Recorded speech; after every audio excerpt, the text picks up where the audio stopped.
All right, let's try it again. Are we live? All I want to know is, are we live? Are we live now? Are we live? Are we live in his eye? I said, are we live?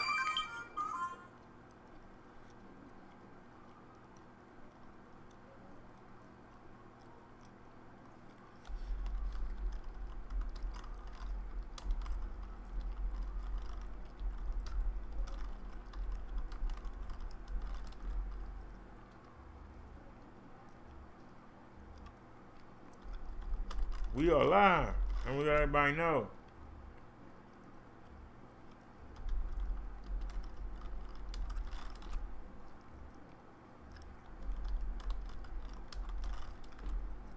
We live. We live.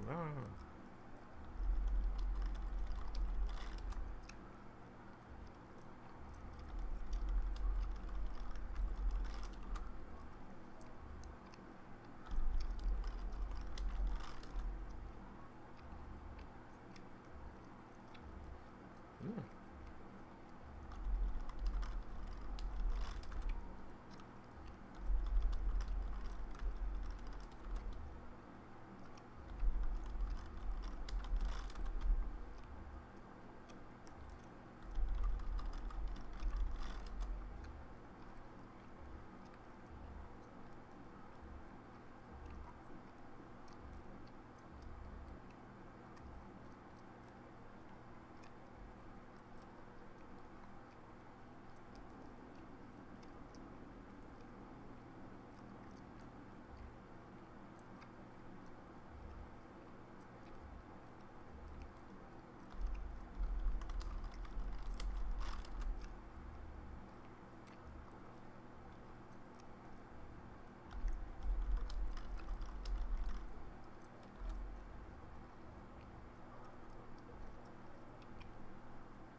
All right. All righty, everybody. Minister Brother Derek here. I just want to do this real quick. It's 4:39, so let's go ahead and get it. Let's just go ahead and get this. I'm going to drop it for you. Stop, look, and listen. Please stop resisting. It's a new day. Let's try a new way. Jesus put an offer on the table, and everyone out there is now able to come home with God in your heart. You're never alone. If you believe me, you don't need that weed. Give Jesus a hug and put down those drugs. The victory over death is already won. So why are you picking up that gun? If your spirit is activated and fake, why do you need that alcoholic drink? Because the devil tells you, he rules you, he fools you. But the minister is here to school you. I'm here to teach, and it's you I'm trying to reach through this song that I compose. When Jesus comes back, only God knows. Are you ready, or are you sitting heavy? Hey. Are you ready, or are you sitting heavy? You won't be if you follow me. Alright, come on with it now. Oh God, what can I say about thee? You still love us sinners, and you offer your grace for free. I'm not worthy, but you out of a life of sin, and with Jesus' help, I know I can win. I love serving my Lord. He opens the door. So it is the only way in. In the name of Jesus, I always pray, and I lay myself as a footstool for the lost demons. I know that for me, it's not true to be a believer, but I'm not putting my soul in the hands of a deceiver, a wicked devil who brings up his first trouble. I put my desires on ice and on for reaching paradise. A day with no pain, no stress. You gave me the weight, and don't let the devil stress me. But baby, one place I don't want to see. So stop, look, and listen. Please stop resisting. Hey, let's try a new way. Are you ready, or are you sitting heavy? I ain't got no hat on. Stop, look, and listen. Please stop resisting. It's a new day. Let's try a new way. Minister, Brother Derek. Enjoy that. Hey, Peace, now. everyone. This is Minister Brother Derek. I'm coming at y'all real. And that's what I did. It's really hard to be a Christian in 2020.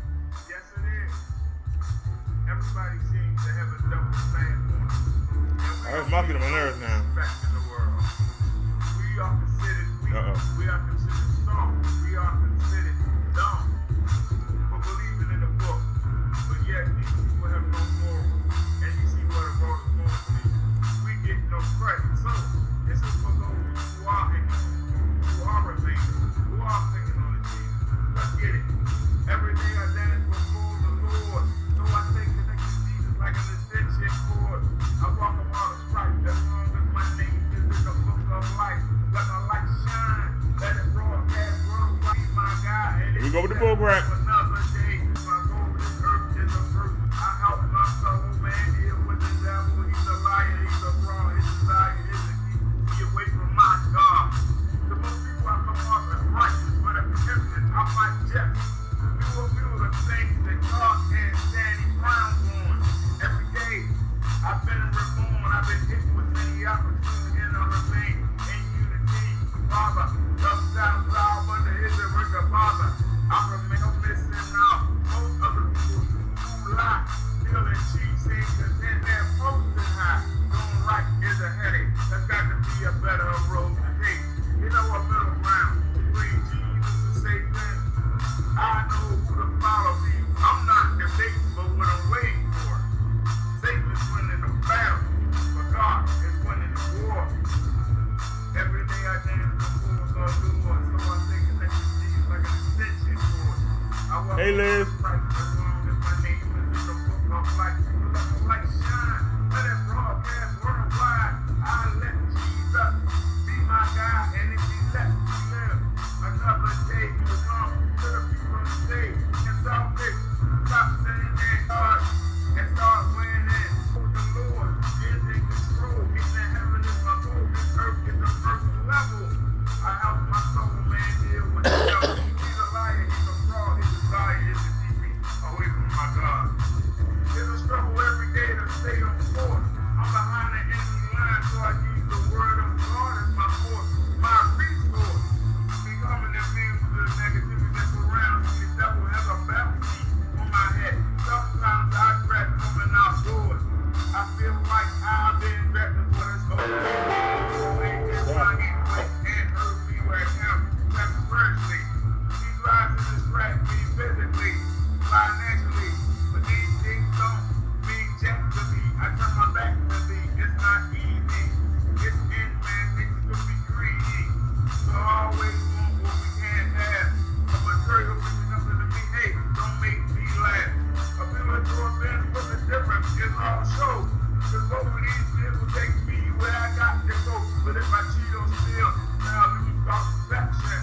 For a house, for election, to be under the direction of a sick demon. Soul is the home, my soul, no thanks. I roll with the Lord who is in control. Every day I dance before the Lord, so I stay connected like an extension cord. I walk a marvelous track as long as my name is in the book of life. Let my light shine, let it broadcast worldwide. I let Jesus be my God, and if he let me live another day, I continue to come to the people and say, stop being selfish, stop sinning. Come to God and start winning. Minister Brother Derek, let's get it. Welcome to the Minister Brother Derek Show, and I am Minister Brother Derek. I just want to say that I love Jesus, and that's the title of this song. I love you, Jesus. We'll follow you wherever you lead us. Hey. I love you, Jesus. Don't let the devil deceive us. Can't get enough.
want to say, I love you, Jesus.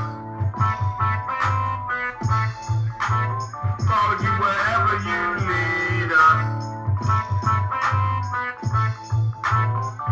I love you, Jesus. Don't let that devil deceive us. I love you, Jesus. If you think that witnessing to your neighbors is weird, think of foreign countries with statues of idols over there. Nations of people who don't know God, only mythical characters like a parallel. I love you, Most Jesus. Americans believe in one Lord, one superior being. Christians should be born of souls by the million, but we spend our time fulfilling the desires of our flesh. We won't give Jesus our best effort, but we ask for blessings that we don't deserve. And you wonder why our prayers are not heard. In church, you put down those you really admire. You know you have a desire to make that easy money, drive the fancy car, you feel like a star. When you enter the bar or club, deep down your spirit isn't for God or His ways. So why should anybody listen to a darn thing you say? I love you, Jesus. Follow you wherever you lead us. I love you, Jesus. Don't let the devil deceive us. I love you, Jesus. We'll follow you wherever you lead us. Let the Holy Spirit lead us. And one more time. I love you, Jesus. Alright, y'all, let's get it. Let's get to the Bible study. The Minister, Brother Derek Show. Let's get it. Welcome to the Sunday sermon, everyone. This is Dad on our new mouse. Alrighty, so why do we have so many dashboards open? Close that. And close that.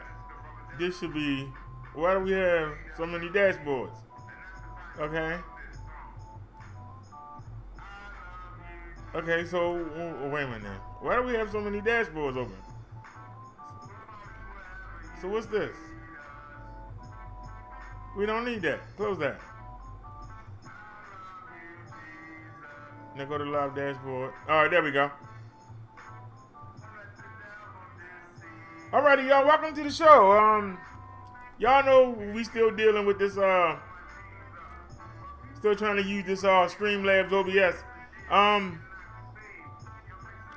Because I had to delete the shows from last night, I think, the first one is going to pop up any moment. If y'all missed the show yesterday, but we actually had several parts. We had to delete the first 3 because we had problems with the phone company. So we had to do 3 different attempts, and then we had a problem at the end of the show, and I deleted those last 2 parts. I think that the first one is still safe, so I'm gonna let that come up. But anyway, I'm trying to use the bot from Streamlabs. I haven't seen any messages yet. I entered it into the moderator spot just like I did with Nightbot, and Nightbot didn't work at first, remember? So we'll have to see. We got good news today, and we got bad news today. The bad news is they were supposed to deliver our cart on the 10th. And they delivered our cart, but they didn't knock on the door. Now the girl around the corner says that she saw the truck, and I don't know why she didn't get the package. I'm hoping that, that she didn't see who took it and just didn't say anything. But I get the feeling. But I'm gonna let that go. We're gonna leave this in God's hands, cause God allowed it to happen. Cause I was up and I was sitting here with the door open waiting. I didn't hear anybody bang on the door. So I don't know why I was blinded or deafened, you know, and you know, ain't nothing I can do about it. I don't understand why that phone message, but this one didn't. What was the message that we just got? I'm seeing a whole bunch of stuff.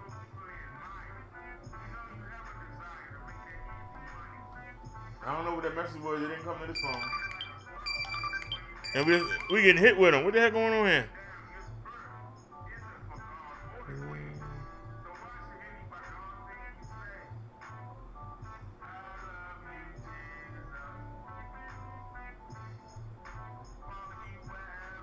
They telling me that it was delivered.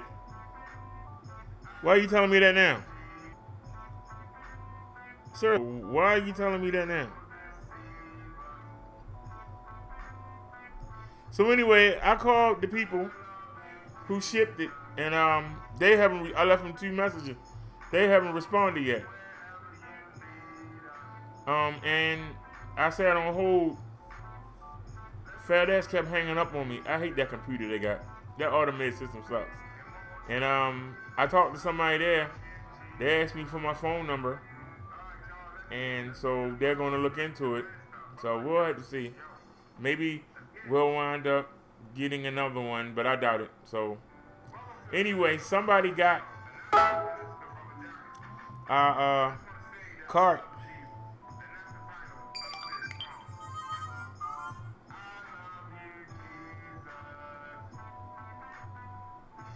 Hold on a sec.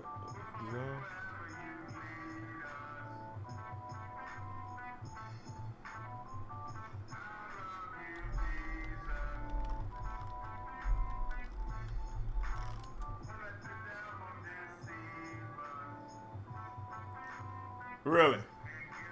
Okay.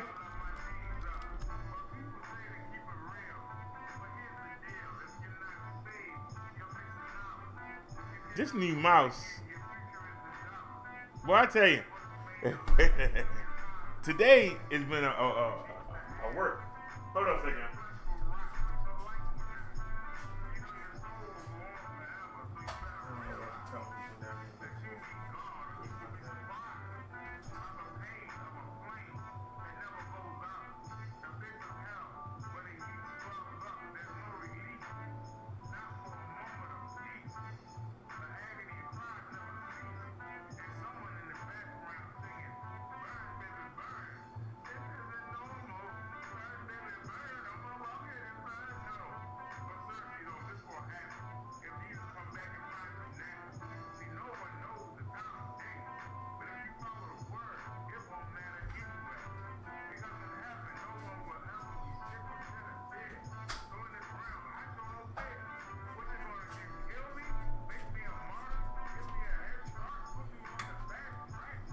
Somebody just asked me to go out there and look. No, but that's a good idea though. That camera that I got mounted in the hallway, because the scooter's sitting right here, I haven't been using it. I'm thinking about putting it outside the door, cause we have a shipment coming tomorrow. Come on, man. We the helmet comes tomorrow. We got the new mouse. Isn't it pretty? It's jumpy. I haven't got the settings right, but it's jumpy. It jumps all around the place, but I'm trying to learn that. We also got the mount. And what did I do with it? It's right here. We also got the mount for the this new mouse just jumps around. Stop jumping around, man. Do what I tell you. This is supposed to be the mount they're supposed to hold the phone, but look. It told him to get around my neck. Look at this, y'all. It don't even get around my neck. How I'm supposed to hang the phone from this? It don't even get around my neck. So this was a waste of money. So now we got two wastes of money. The only thing that's working is the mouse, and it's jumping all over the place. So you know, stuff ain't working like it's supposed to. So looks like somebody didn't want me to have, you know, the wagon to go to the market with. So, you know, maybe we'll try again next month. But that's a lot of money out the window.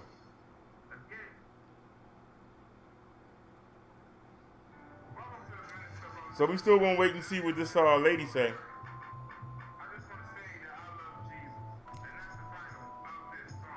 We'll wait and see what FedEx say. But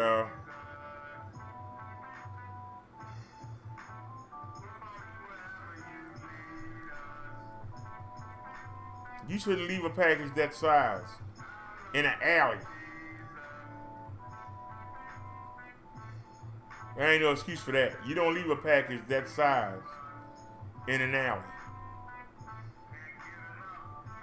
Now, like I say, the person that took it might have thought it was something, and they might have said, "Oh man, what am I gonna do with this?" And maybe they'll bring it back. Just like they left the heart monitor outside. The mechanic actually ran it over with his truck.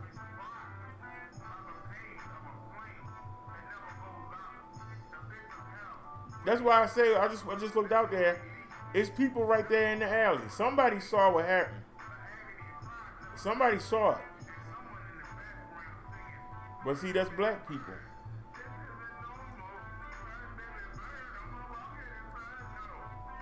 I found it hard to believe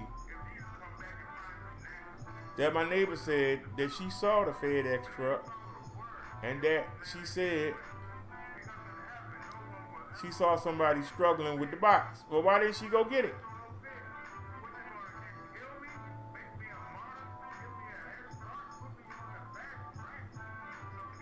Part of me believes that she know who did it, or she got it, one or the other.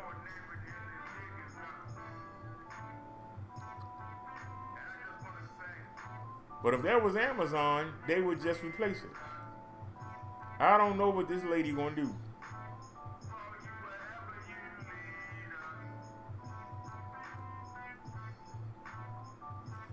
Now we was gonna go outside and wait, but I was in here talking to y'all. I was in here talking to y'all on the Hangouts while all that was going on.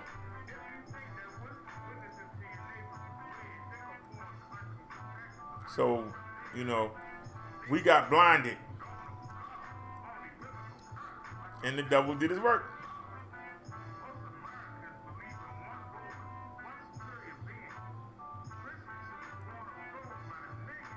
I wasn't expecting it to come that early, or I would have been out there.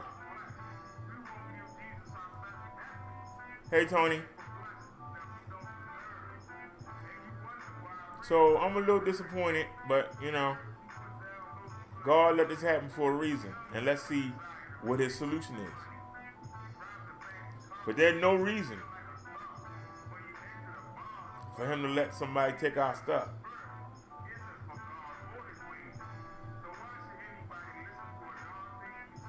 No reason.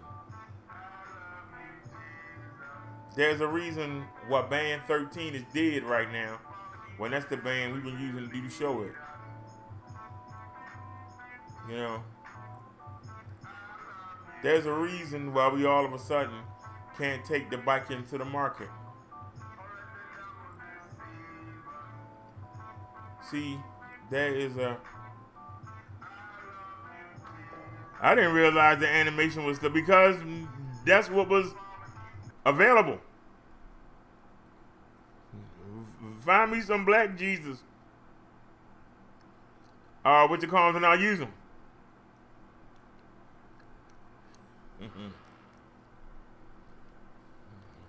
Find me some black Jesus references and I'll use them. So like I said, I'm disappointed, but we'll save up and we'll do it again.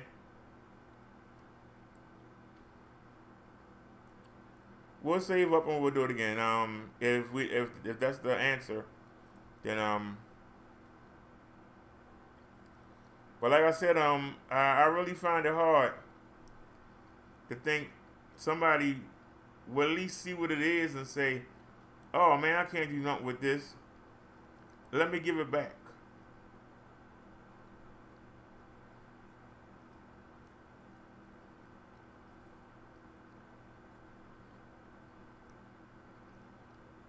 But it shows how cruel we are to each other. Why did you steal from somebody that has less than you? How much low can you be? How lower can you go? That you would steal from somebody that has less than you. That means you have nothing on the ball. You got nothing going. Because I see something that belongs to somebody else, I walk by it. It's not mine. Why would I touch it? It was stupid for that FedEx man to leave it in an alley in the hood. I don't know how they going. I don't know how they gonna excuse that, but that's really stupid. For you to leave, what were the people downstairs doing? What were the people that's in the mechanic, that's running their mouth to the mechanic? I just looked outside. The same guy that was there at 12 o'clock is still there. And he's standing right in the alley, looking right up. He was there when I went out earlier. Yeah, the alley. Y'all know I'm on the side of the building, and that's an alley. So they left the package in an alley. How are they going to excuse that?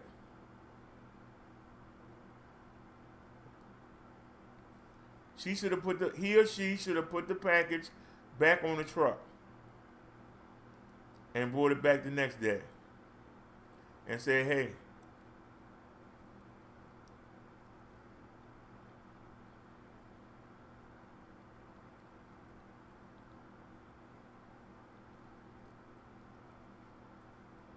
I don't understand, because if they knocked on the door, I didn't hear it.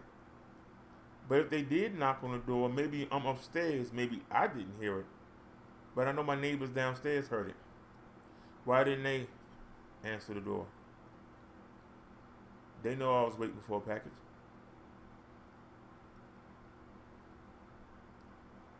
But see, black people just don't give a damn.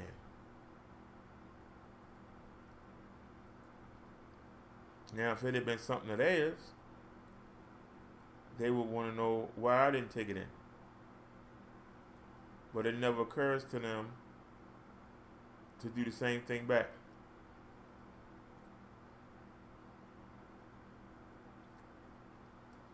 Now, like I say, it's not a cell phone, it's not a TV, it's not a computer, it's not a camera, it's a trailer. Do you really think that you won't be able to put that on the back of somebody's bike and I'm not going to see it?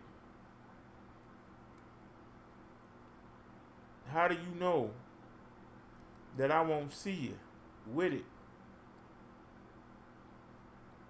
And then all of a sudden they don't see you no more.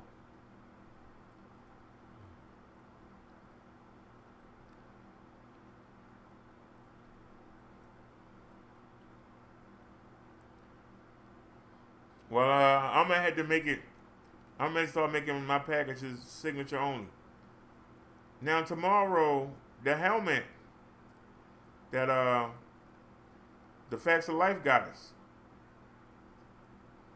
is coming tomorrow, and it's coming UPS. That means we gotta sit outside all day because UPS don't deliver on Sunday, right? So I have no idea what time that man gonna come. But I know a 2 extra large helmet is not gonna fit in the mailbox. So that means I got to be outside. If I'm not, well, Liz, you correct, but that's who I live around.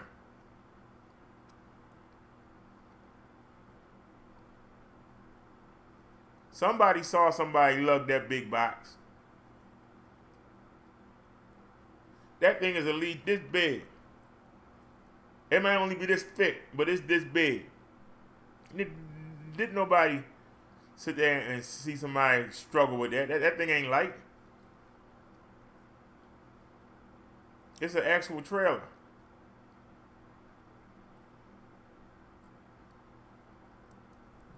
But it's okay. Somebody got it. Somebody got it sitting in their house right now, trying to figure out who could they sell it to. I guarantee you, there's somebody sitting there. What do you do with this? I thought it was a bike. It's not a bike. What is this thing? I can't ride this. No, Naya. Our doorbells don't even work. How we got a camera? Now, what I might start doing is, instead of putting that camera in the hallway, since I don't have a scooter sitting there, maybe I should put that camera above the door.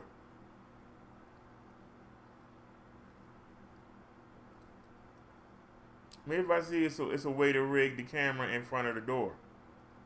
And then I can see the outside.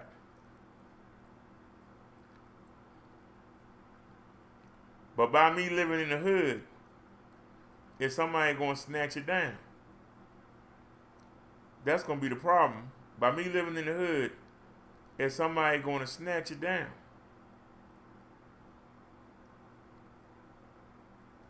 Even if I get one of them doorbell cameras,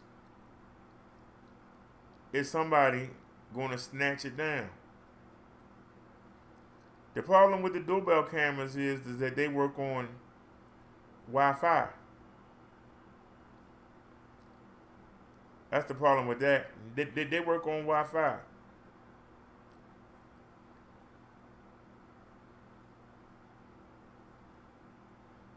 And we have a Wi-Fi hotspot on the phone because I'm running it on the tablet right here. But you can, unless you have an iPhone, you can only run one thing on it.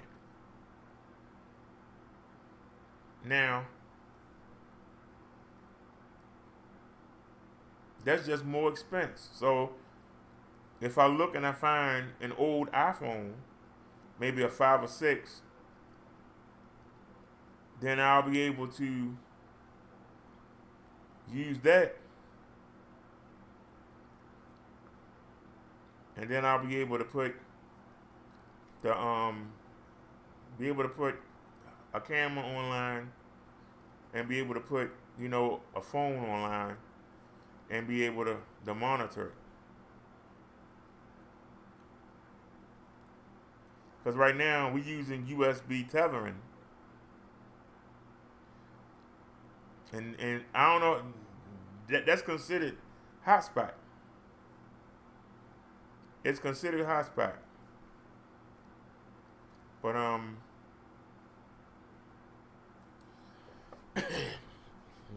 afraid to move it. I'm afraid to move the phone because I got it at the right spot where it's working. But I can show you that it'll tell you one device connected, and then it'll show you what's blocked.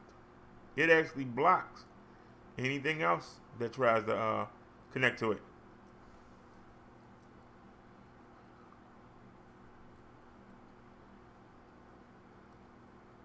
if it uses Wi-Fi, it's going to connect to the Wi-Fi. It won't connect to the phone. And I'm not going to have it connect. I'm only going to have it pick up the Wi-Fi. Like right now, I can only do one thing. Now, most of the time, if you got Wi-Fi, or if you got a Wi-Fi hotspot, you can connect 4 or 5 devices.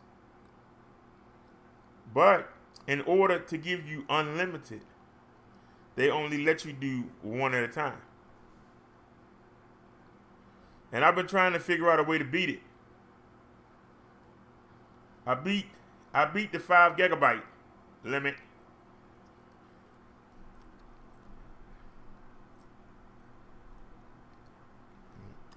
That I can show you.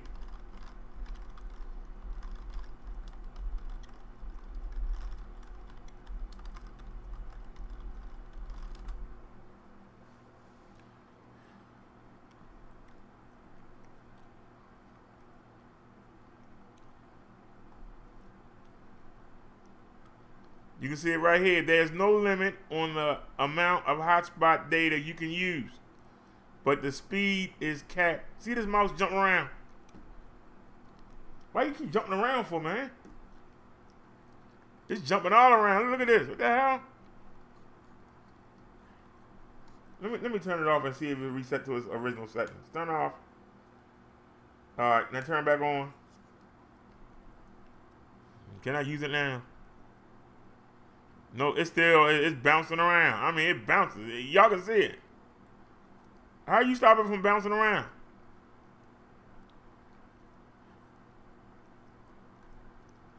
I mean, this thing bounces.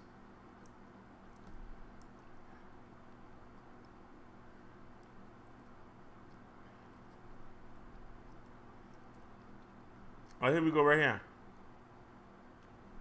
6 things to know before you sign up for this phone company.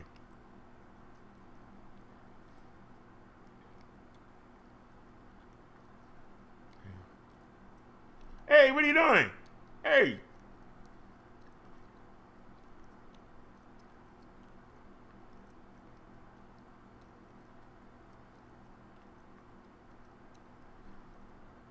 Visible's $40 unlimited plan also includes mobile hotspot, but don't expect blazing fast speeds. Mobile hotspot speeds are capped at 5 megabit per second and limited to 1 tethered device at a time. Do y'all hear that? You're capped at 5 megabit and you're limited to 1 tethered device at a time. We're streaming in 2K right now, and 2K requires at least 4.3 megabit at a minimum. Now, we were at 3.9 megabit, and we got away with it during the show last night. I think I changed. Did I change it today? I think I changed it. So, it says right here, 5 megabit per second. Now, let me show y'all something.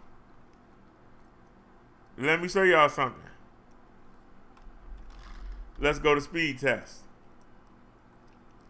And even though we're running the show, let's run speed test. Is that 5 megabit? Does that say 5 megabit? I'm asking y'all. Does that say 5? We are capped at 5 megabit. Now you see, it's struggling. It's struggling. Look at it. Let's do it again. We capped at 5. We capped at 5.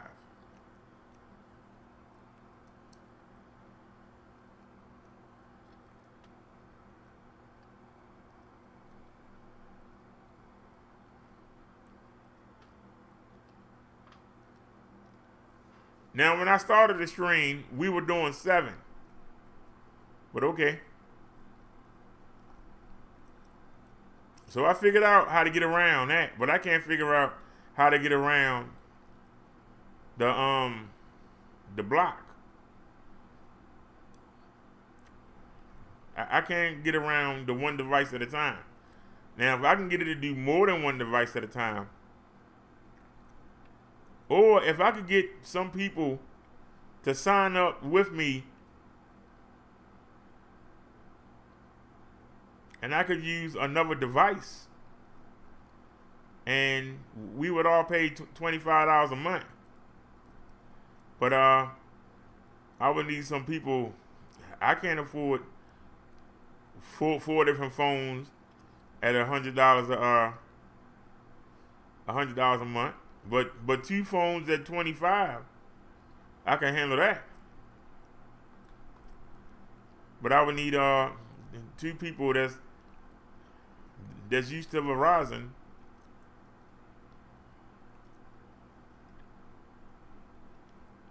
This thing is everywhere. Look at it. Why is it flying around like that? Seriously. Let me try and bring it back. So let me see. Does that help? I don't know much about mouses. I just know the worker. But anyway. All right. So y'all know what's going on.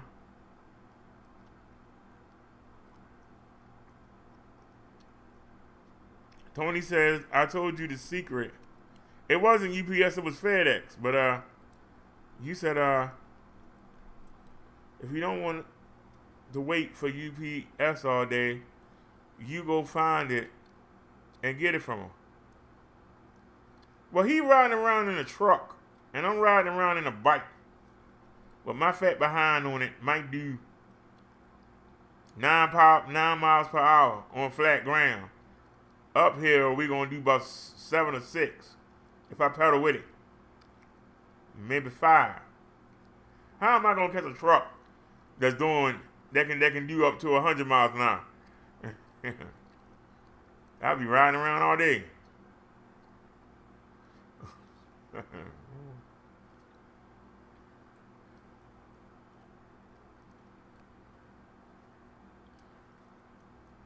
So Naya said the hotspot should work. I just showed y'all that they only allow you one device. And right now, I'm using a tablet. I don't know, can y'all see that in the screen? Because I got it hooked up here. Can y'all see the tablet? I got the cheap tablet that we got. I got that running the show, and it's on the hotspot.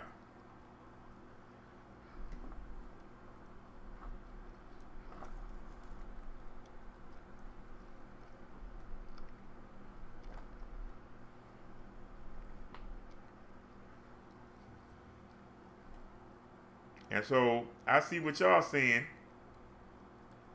and I can see the chat. Wish there was a way to make it bigger though. But there you go. Wait a minute.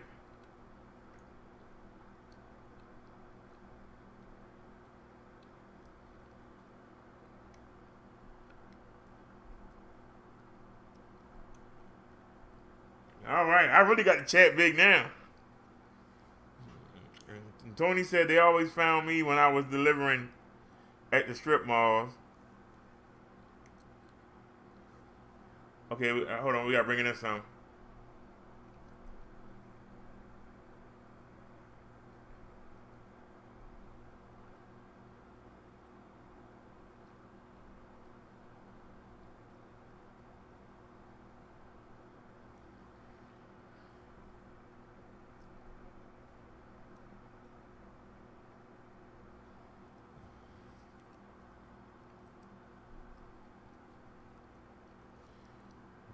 All right. I can't see all the chat, but I can see. Oh, I can move it. Okay, cool. All right. Tony says, go to your local strip malls and wait there. We had to deliver our business first. Then first we started when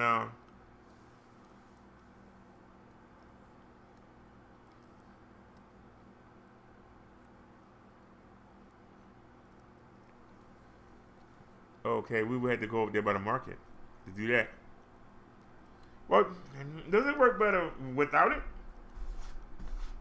Hold on. Does it work better without it, or is it still spinning around?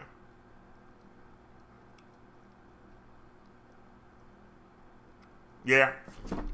I had a piece of cardboard. You know what we need? A mouse pad. Anybody know anybody know where you can get a well, let's try Amazon. We need a mouse pad. It drives me crazy. So none of the three things we got. You know what? The helmet come tomorrow. I wonder what's wrong with the helmet. Now I got a 2 extra large. We already know that this don't fit. Look at this. I can't even close it. Look at that, y'all. I can't even close it. Look at this. So this was a waste. All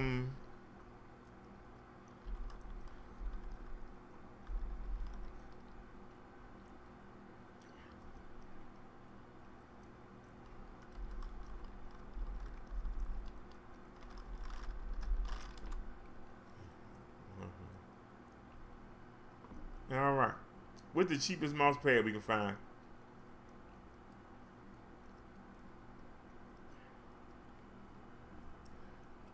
This thing feels different.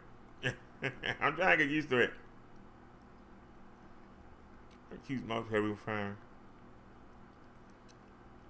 All right, $1.99. What's that? All right, well, $1.99. You can't cry about that. Go ahead, $1.99. Be here Monday. Add the cart.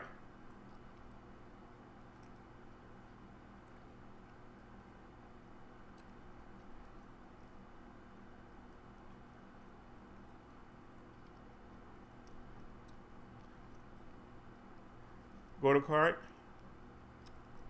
So what else do we have in the cart? What did the cart say? $20. Save for later.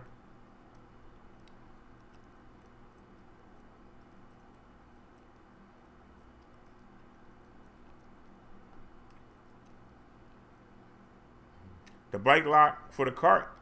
Well, save that for later too.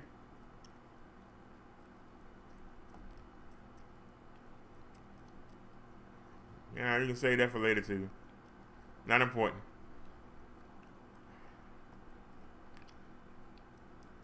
Wait a minute. We did one thing wrong.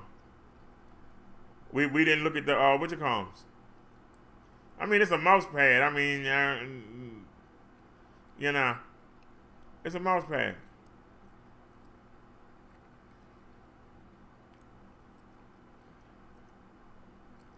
Used for gaming.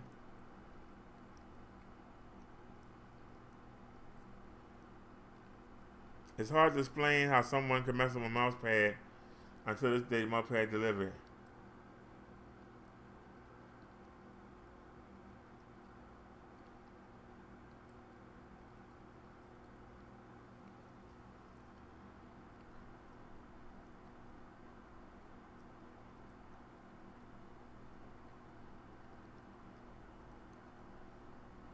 It's a it doesn't have the grip.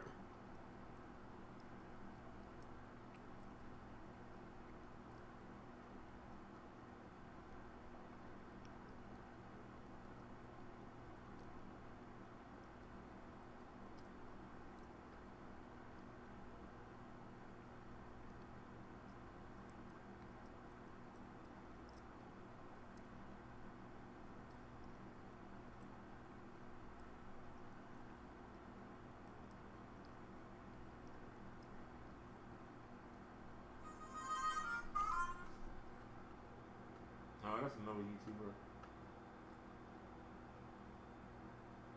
Still nothing from nobody? Nope. Ah. Wait a minute. Did I miss something?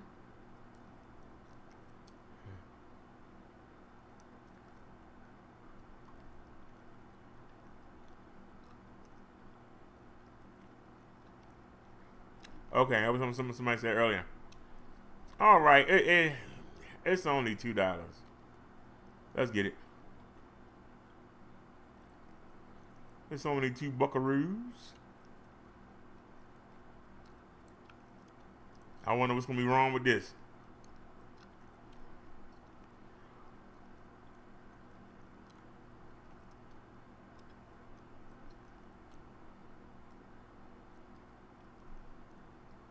Proceed to checkout.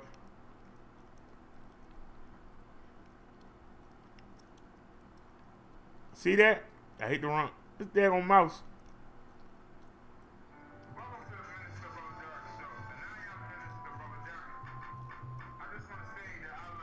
Alright.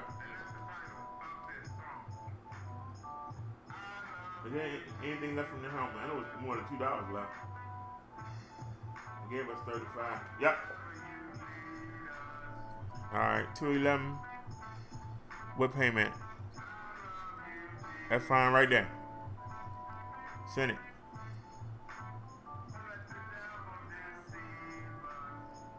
Alright. When is it coming? Monday, September the 14th.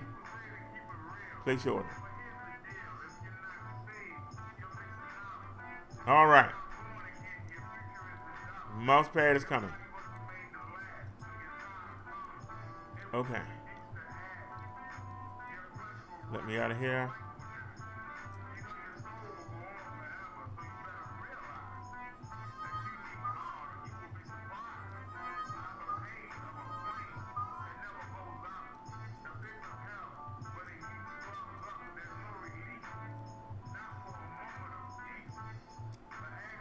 Alrighty, we are back.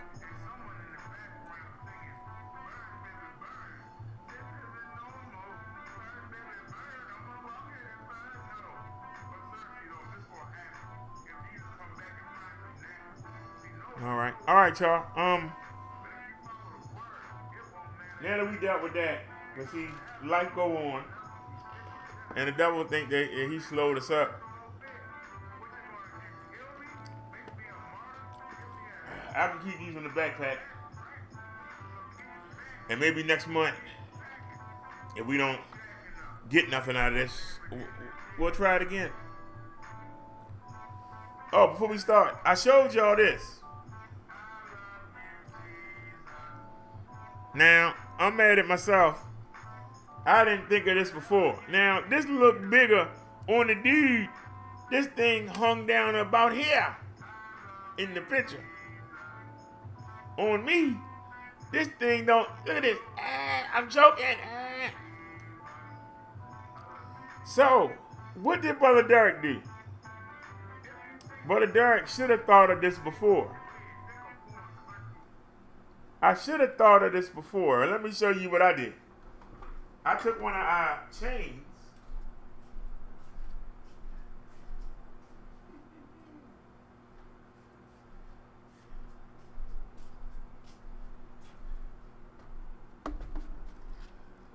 And look what Brother Derek did.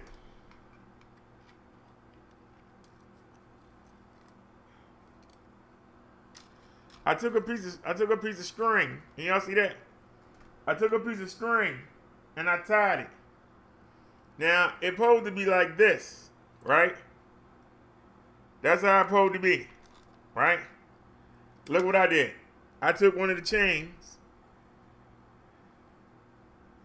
and I rigged it up.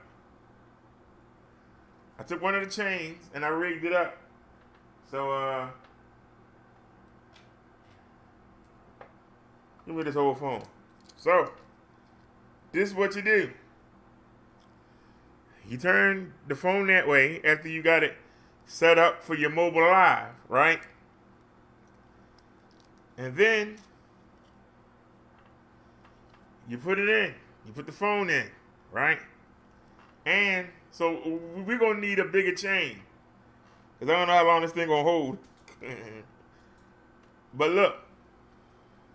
Now, it's hanging lower than I wanted. I wanted it to be right here. But, as you can see,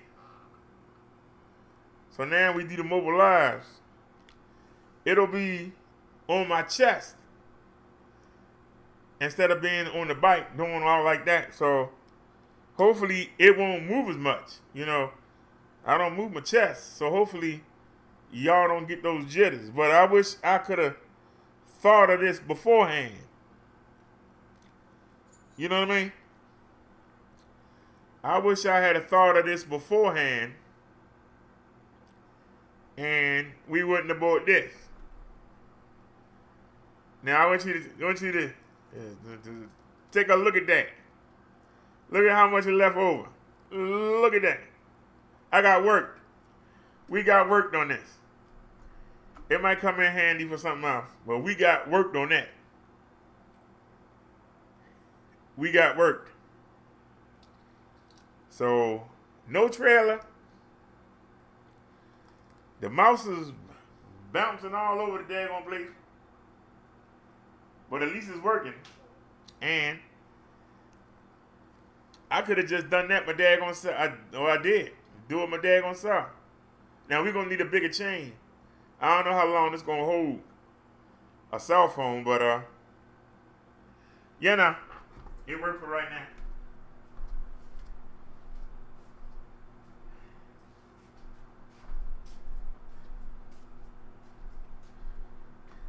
So you know the D-man hurt know that.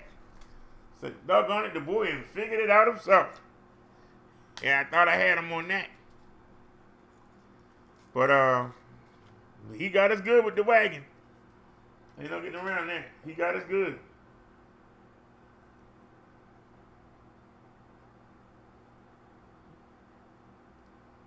All right, the Amazon order went through. All right, so we got that. So we're gonna go outside and wait for the helmet, and then we get to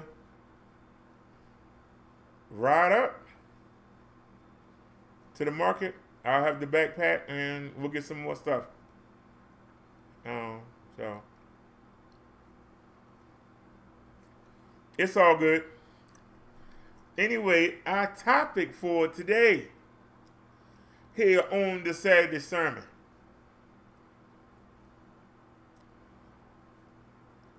Why are we here on earth? What is the purpose of mankind? Were we made to just watch Love and Hip Hop all day?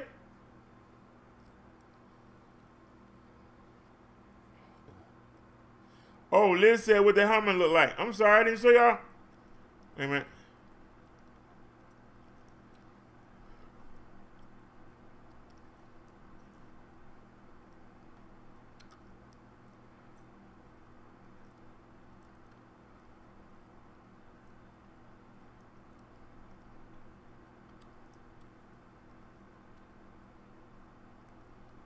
Now, there's the mouse pad we just ordered. Let me make sure y'all can see it.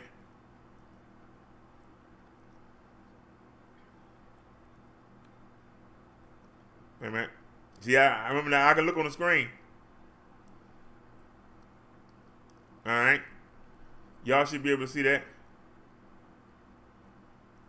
Now the helmet come tomorrow. There it is.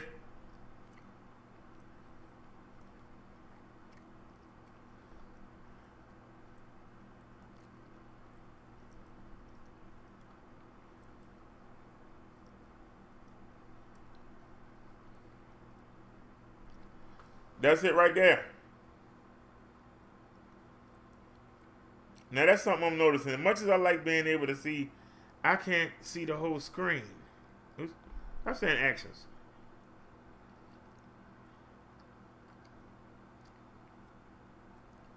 Can we bring it in? Okay, that's good right there. And I can still see the chat. Okay. I can still see the chat and I can see the screen. So that's it right there, y'all. We blow it up. That's the new helmet. See, it don't have no holes in it for the rain.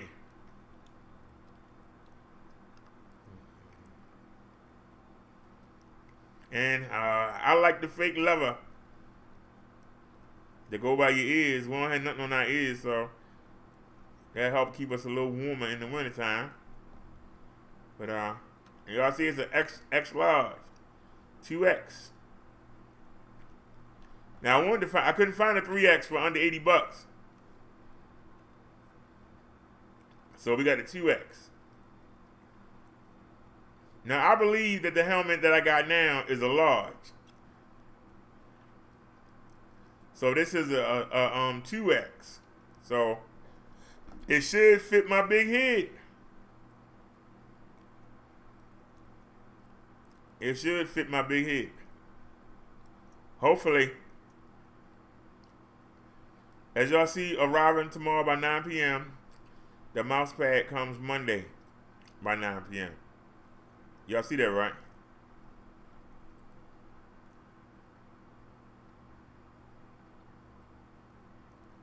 I would have liked to have got that.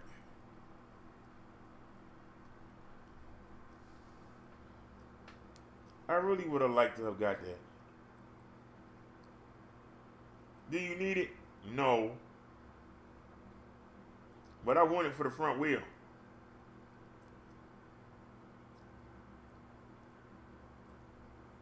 I could rig something up on the front wheel.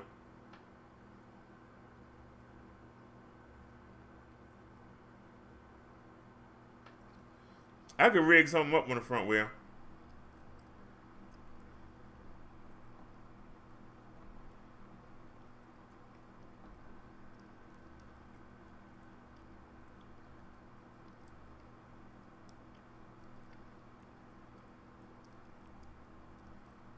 While I'm here,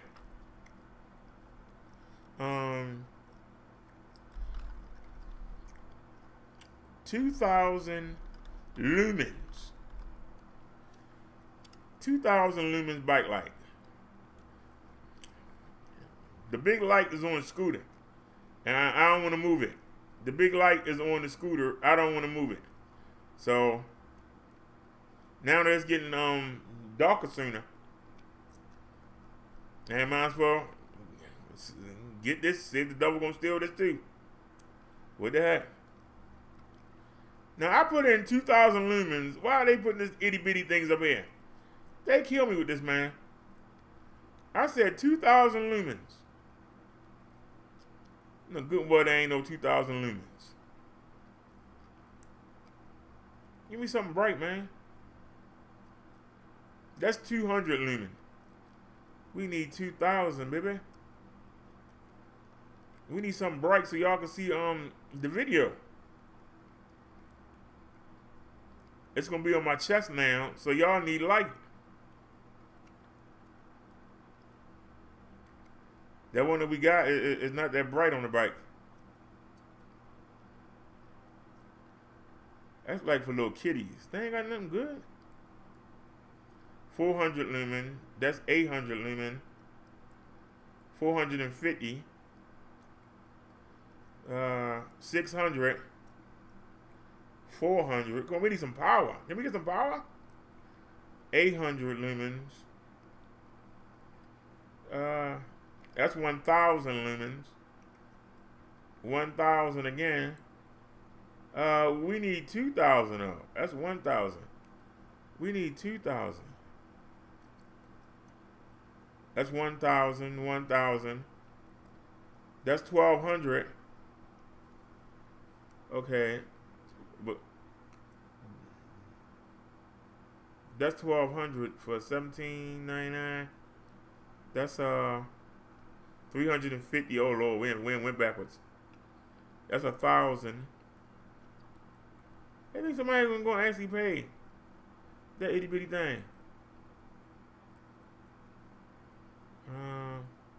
That's 800. Come on, that's 350. That's 200. There we go. Oh no. Is it rechargeable? Why does it come with batteries? Why does it come with batteries? It's $20. Why does it come with batteries? You know what I'm saying? That's 1,200, 1,200, 1,000. Somebody gonna pay $60 for something that I'm gonna shut up. Maybe I don't know what I'm talking about. I understand lumens though. 360, 600, 3,000 lumens? Now you're talking to me. I said 2,000. Let's say 3,000. Hold on a sec now, Nelly. I want to go right to the end. Take me down to the questions. Somebody gonna say what this really is. Does this light have a cutoff? Does it present? Hold on, quick release button. What are the dimensions? No. So it's evident the light is very bright. Good job, but doesn't have different light modes. No, hold on. We need somebody to ask the question. Ask the question, somebody. Somebody ask the question. Is this really?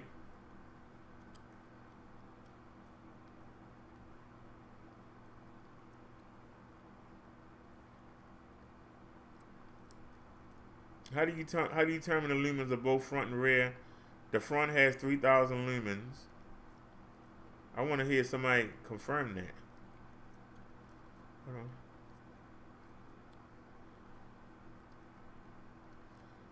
Somebody else said it says 3,000 lumens, and I wouldn't doubt it. The tail light, I'm not sure of.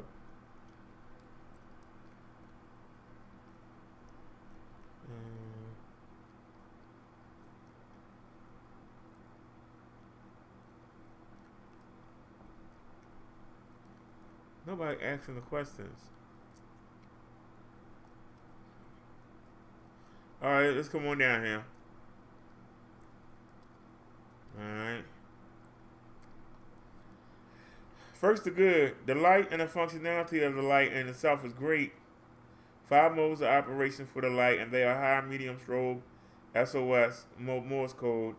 Before I start the bed, I want you to know both my wife and I are in our 40s and not riding off-road or sidewalk, as we are not jumping off curbs. Now, the excusable. The mount attached to the handlebar is adequate. However, the part that holds the light to the mount is absolutely horrible. My wife and I both have this light, but in riding around the neighborhood for exercise during the pandemic, they have repeatedly slipped off the mount and, of course, hits the asphalt, and the light aluminum housing took significant damage. I do have to say the light continues to work and somehow did not damage the lens. So the mount for it ain't no good. I read all the reviews, and the light I got was easy to install, stayed on securely, rotated easily, was heavier than my other lights, fine for handlebars. I left it on bright for 3.5 hours as a test before taking it out at night riding in it. Seemed just as bright after burning all that time. I wanted to love it. Sadly, on the trail, it wasn't really nearly as bright as other lights with a lower lumen rating. I couldn't find any info on how many watts it has, but with a claim of 3,000 lumens, I expect it to be really bright.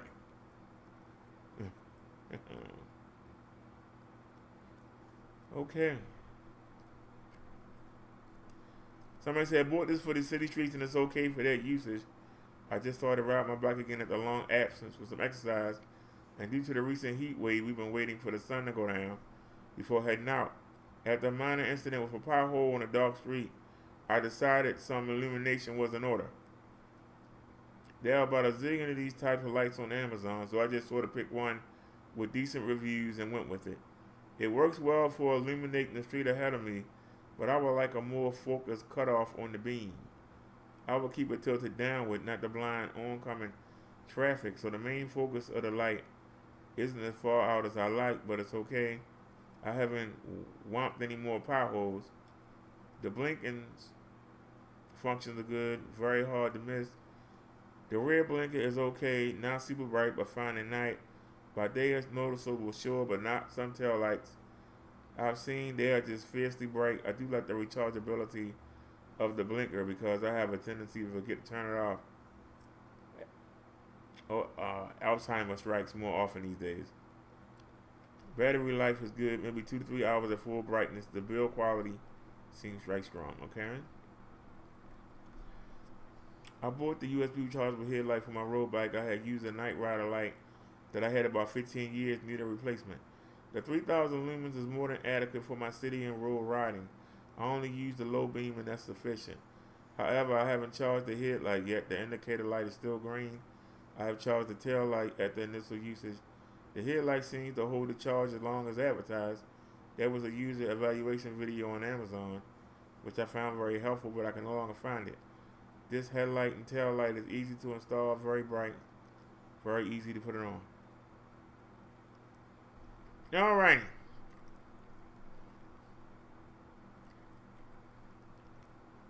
I'll add it to the cart. But $26 is kind of steep.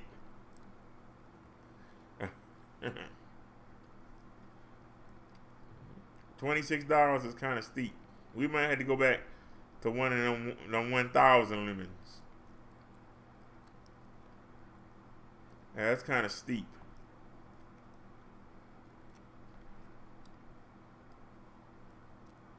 That is steep.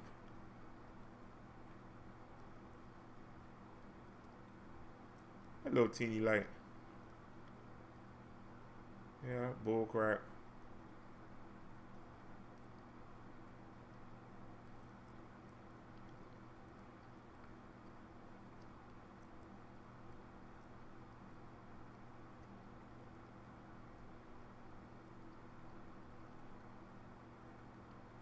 That's only 450. 400. That one's 800. 800, 450. That's trash. 600, 250. Really? 400. Trying to find the cheapest. Okay, that's 1,000. 16.99. That is.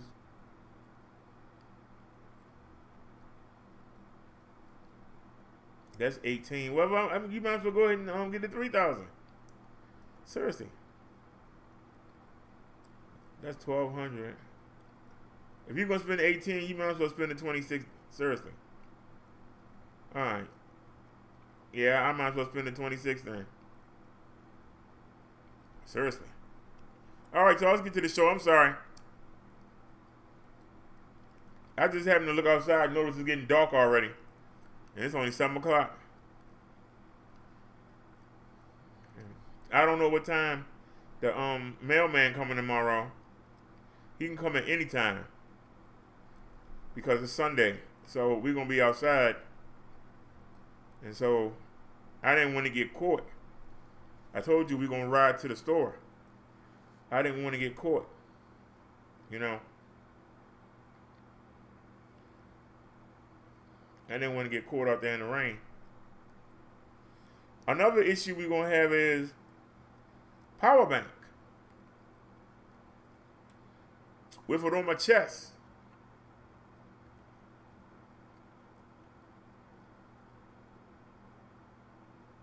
How are we going to run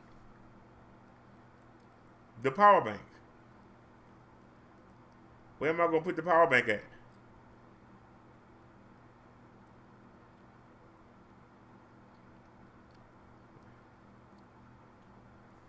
Oh, what, Liz, you got a link in the chat? Let me pull the chat up.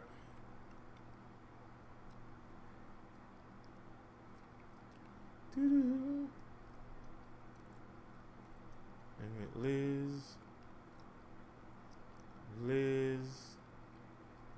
Let's scroll up. Or is it in the WitcherCon?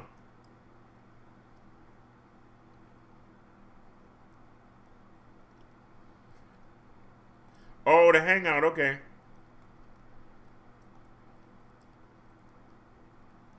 Damn it.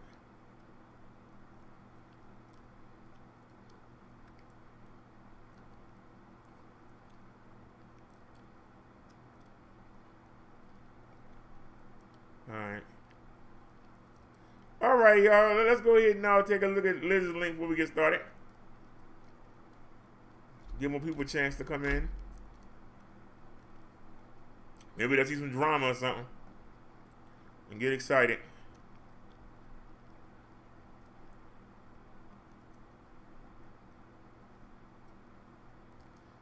19 families. Hey,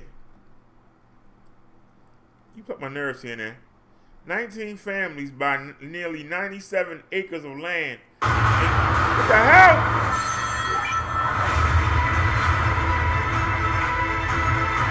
Y'all see that? I didn't know they had a video. I hope I won't get flagged for that. Well, might as well watch the video now. You hear that? That is the sound of freedom. A lush and rugged expanse about 130 miles south of Atlanta, just shy of 97 acres. It's undeveloped, unincorporated, and it has new owners.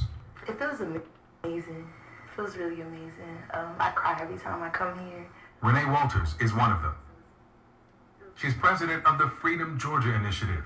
It's a collective of 19 black families who recently bought this land. This dream all started a few weeks ago during Renee's typical morning call with her friend Ashley Scott. She said, Ashley, did you see the article about Toomsboro for sale? It turns out that the entire small town was never for sale, just a bundle of a few dozen homes and buildings. So Ashley, a real estate agent, looked for listings in the area and found one for this. And it was just such a beautiful piece of land.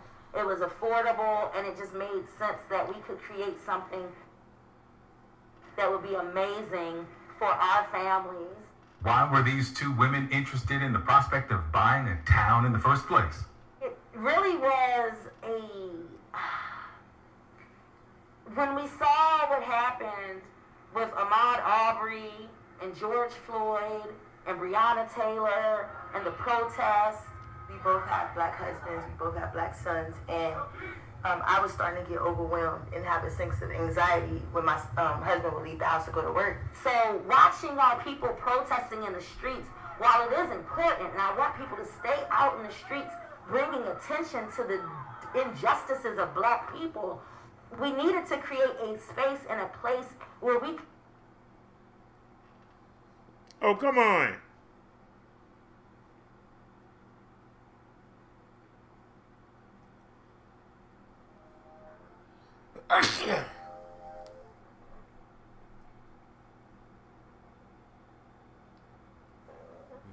Still not hearing nothing.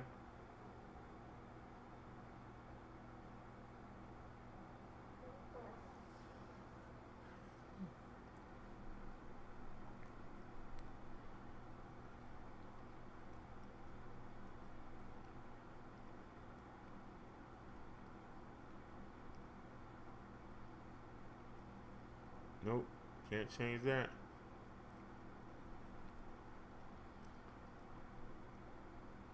What happened?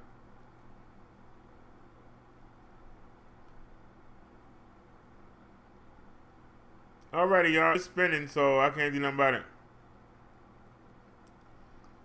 Welcome to Freedom Explains real estate agent Ashley Scott as she surveys the nearly 92 acres of land that she and a group of 19 black families purchased in August.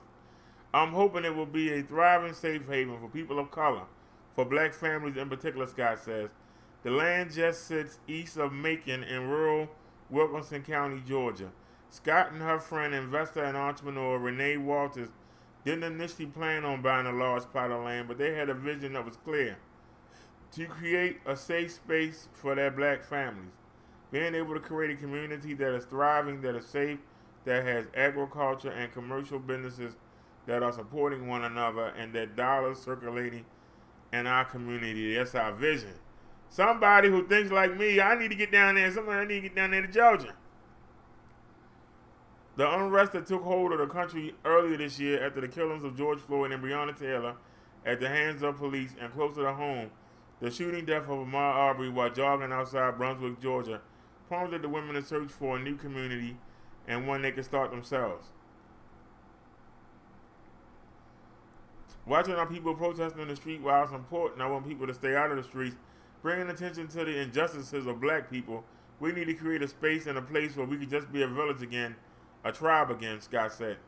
We wanted to create this safe space where we can address our own issues and concerns. The two wanted to launch an initiative that will create a new city founded by black families. We both have black husbands, we both have black sons, and I was starting to get overwhelmed and have a sense of anxiety when my husband would leave the house to go to work, said Walter. So I was like, okay, what can we do? And once I saw the post of Toonsboro going viral about a town being on sale, I was like, oh, this is perfect. Scott and Walters reached out to family and friends to see who might be interested in joining the effort. Together, they created the Freedom Georgia initiative to spearhead the purchase. They hope to incorporate the land they bought into a new black city called Freedom, Georgia. Town for sale. The ad Renee Walters saw had been circulating online, publicizing the sale of the town of Toonsboro. The ad eventually went viral. Scott said she got a call when her friend got wind of the sale. She said, Ashley, did you see the article about Toonsboro for sale? For the price of a small condo, we could buy a whole town for $1.7 million, Scott said. CNN affiliate WGXA reported the website called Tombstone for Sale was run by Tim Baumgartner, a developer who owned more than 30 properties around town. It's one of the few places where you can buy a whole town with every kind of building, including a historic inn, a syrup mill, an opera house, a schoolhouse, a railroad depot, a cotton warehouse, a restaurant, a barber shop, a water wheel, a grist mill, a workshop, a filling station, and several houses, the ad read. Turns out the town itself wasn't actually for sale. Joyce Denson, the mayor of Toonsboro, made that clear. I've gotten calls from New York. I got calls from North Carolina. I got calls from California. We welcome business. We want people to come in. The only thing we want to make sure is that you promote and help keep the flavor of the community. After Scott and Walter discovered the town itself wasn't enough for sale, Scott put on her real estate hat and looked for land in the area. They found acreage for sale just outside Toonsboro in unincorporated Wilkinson County. It was such a beautiful piece of land. It was affordable, and it just made sense that we could create something that would be amazing for our family, said Scott. History of black cooperatives. The combining of resources to create a collective or cooperative economics is not new, especially when it comes to blacks in the United States. We have a very long history of doing cooperative economics, economic cooperation, creating our own communal town, said Jessica Gordon Nimhard, author of Collective Courage, a history of African American cooperative economic thought and practice, and professor of community justice at John Jay College. More recently, we've been establishing community land.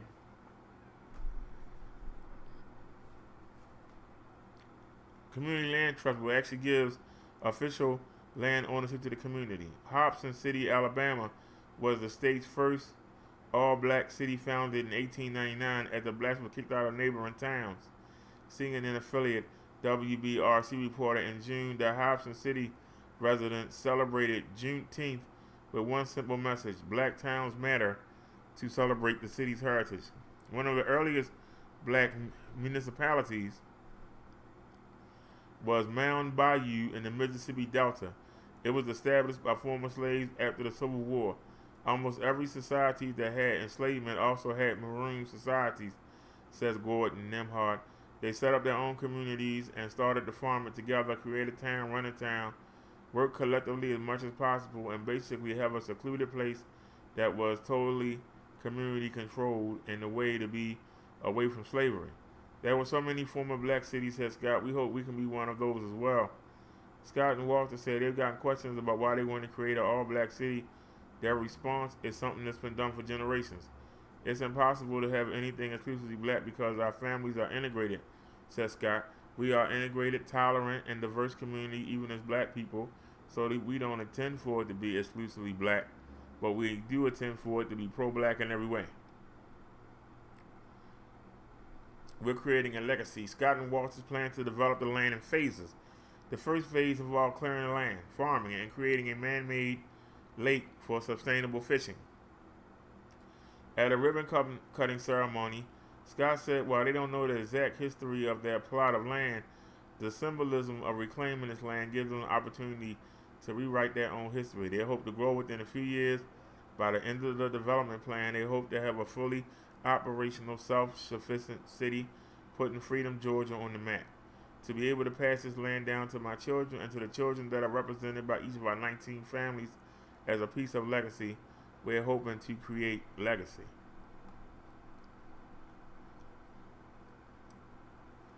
Alrighty. I wish them all the luck in the world. I really do. And it's really gonna be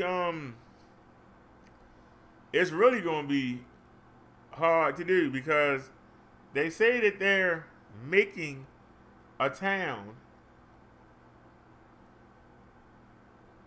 because they worried about their sons and husbands being bothered by the police. Who's going to police the town?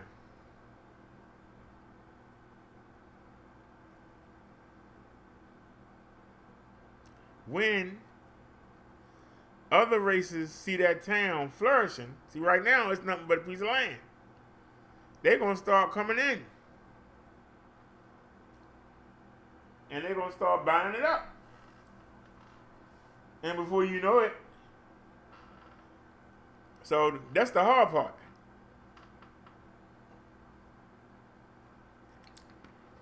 Being able to draw black people to the community to help bolster it. But you still got to leave. You still going to have to leave. You can't just stay there forever. You got to come out. And you still going to have the same problems. But it's nice to see somebody on the ball at least trying to do something.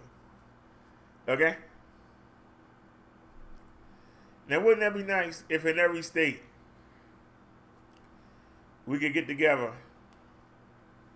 and just by a stretch, you know, and be able to try to create our own towns, but don't forget the challenge. Don't sell out. That's the problem. Don't sell out. Because that's what happens. Right now, it's just a plot of land. But when they get the houses on there, they talking about making a lake in there. They talking about getting it hooked up. When they get hooked up, and when people start going there to make their purchases, that's when the other races are going to come. Hey, hold on. Oh, you didn't build this right. You got to tear that down. Oh, you got violation codes on this building. This going to have to come down. Well, why they trying to rebuild, y'all? Y'all can come by over here. And that's how they do. So they got to be real meticulous and be real careful in everything they do. But yes, this is the things that I be talking about. And y'all see some people are actually trying to do it. How can we get more people to think like this? That's the question. So for those of y'all that say, oh, Brother Derek just talking, Brother Derek just dreaming, there are people doing it right now. There are people doing it right now. So why aren't you doing it? You ain't got the excuse. And she said the same thing that I've been saying. We can start having our own businesses and start keeping the money in our communities instead of the money going right out. I've been telling y'all that for years. So it's nice to see at least somebody trying to do something. Rather than sitting around and moaning and groaning and So, thank you for that, Liz. I was having a bad day, and to see that, it just brightens my day. Even though this is a sermon, the Spirit said, go ahead and play it. So let's get to our first topic here.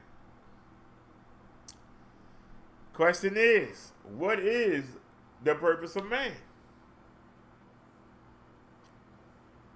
What is our purpose? Let me tell you what I believe, and then we're going to go see what the scholars say. Because y'all know I don't read these. I just bookmark them by the title. I type the title into Google, and if it's something to read, I bookmark it. And there you go. So I don't know what this thing says. Any of them. We got 3 of them today. But I can tell you what I think, and then we'll see if it matches up. I believe that people were put here by God because God wanted us to worship Him.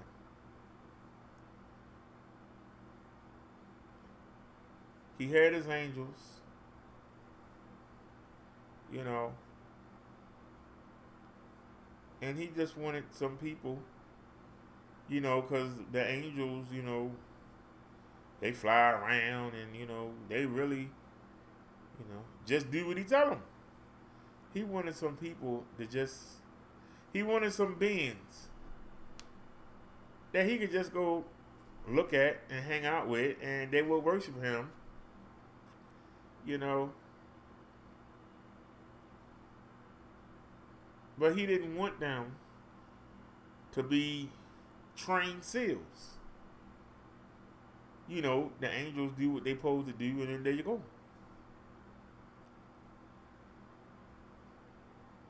He wanted to make a man that looked like them,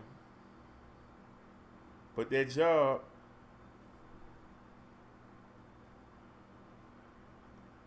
was kind of like entertainment.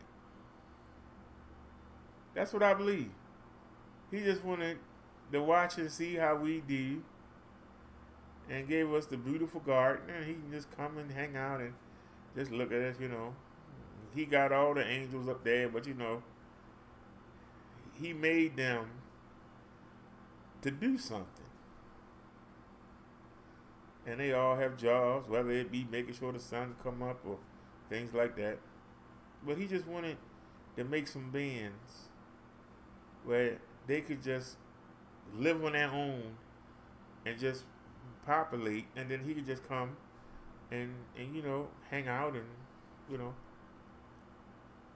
have them worship Him rather than the people that He made beforehand. They worship Him because that's all they know. And I think that He wanted something different.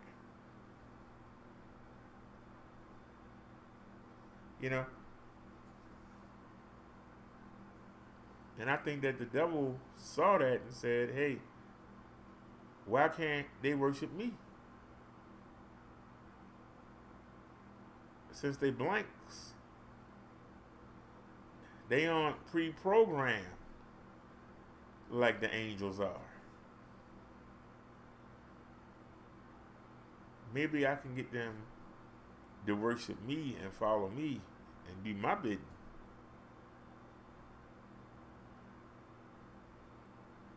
And so I think that we're not doing what we were made to do. We were supposed to be innocent and not know any evil. And we were just supposed to be a blessing. And you know, the same way a father sits back and watches his children play with their toys on Christmas Day, God could sit back and watch us just like a father would watch his child. And every once in a while you come and you interact with them, and then you step back and you just let them do what they do. And you just sit there and enjoy it. That's what I think we were created for. Does anybody have any comments? Why do you think man was created? And some of y'all probably cheating and reading the screen. I'm not. But anybody have any comment before we get into this? Anybody have a comment? Why do you think that we were made? Anybody here? Why do you think we were made? Well, let's see what this person think, since nobody ain't said nothing. What's the purpose of man? Does the Bible say anything about the purpose of man? Other religions' myths tell that man was created for a purpose or as a result of some event. For instance, Mesopotamian myth, the story of Atrahasis, says that man was created to labor in place of gods. Does the Bible or Christian theology specify if a man has a purpose or not? Well, let me blow this up some. Y'all can see it.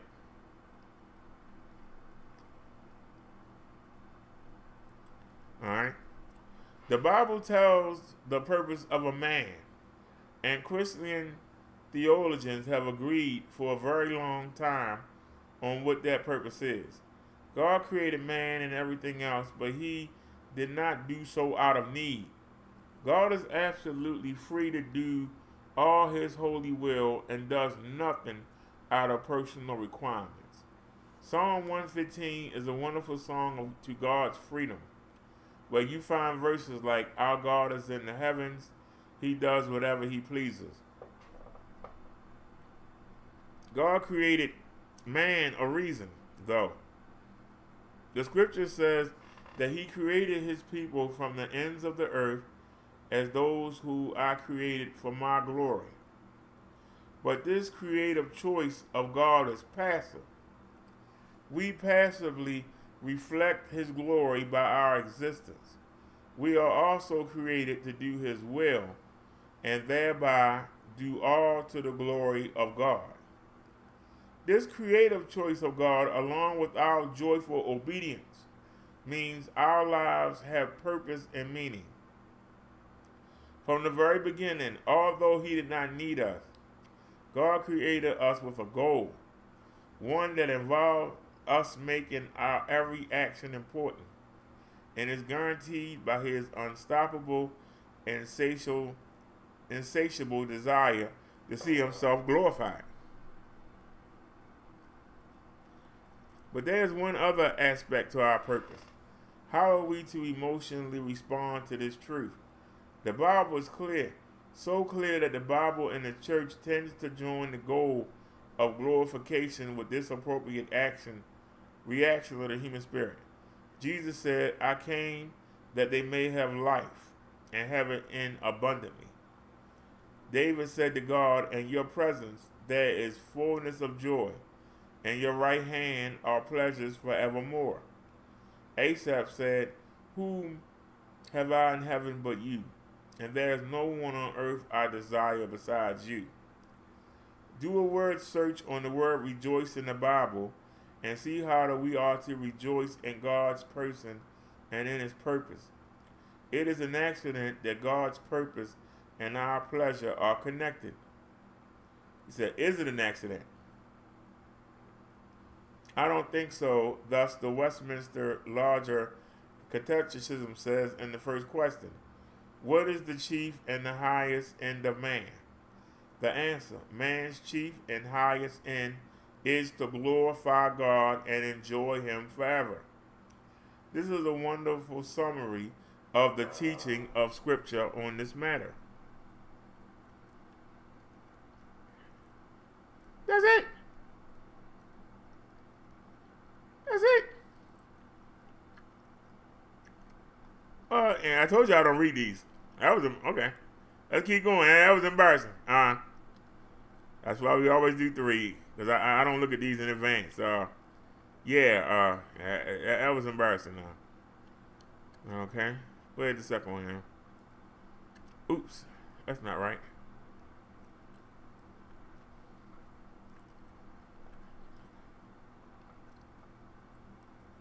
We having a bad day here.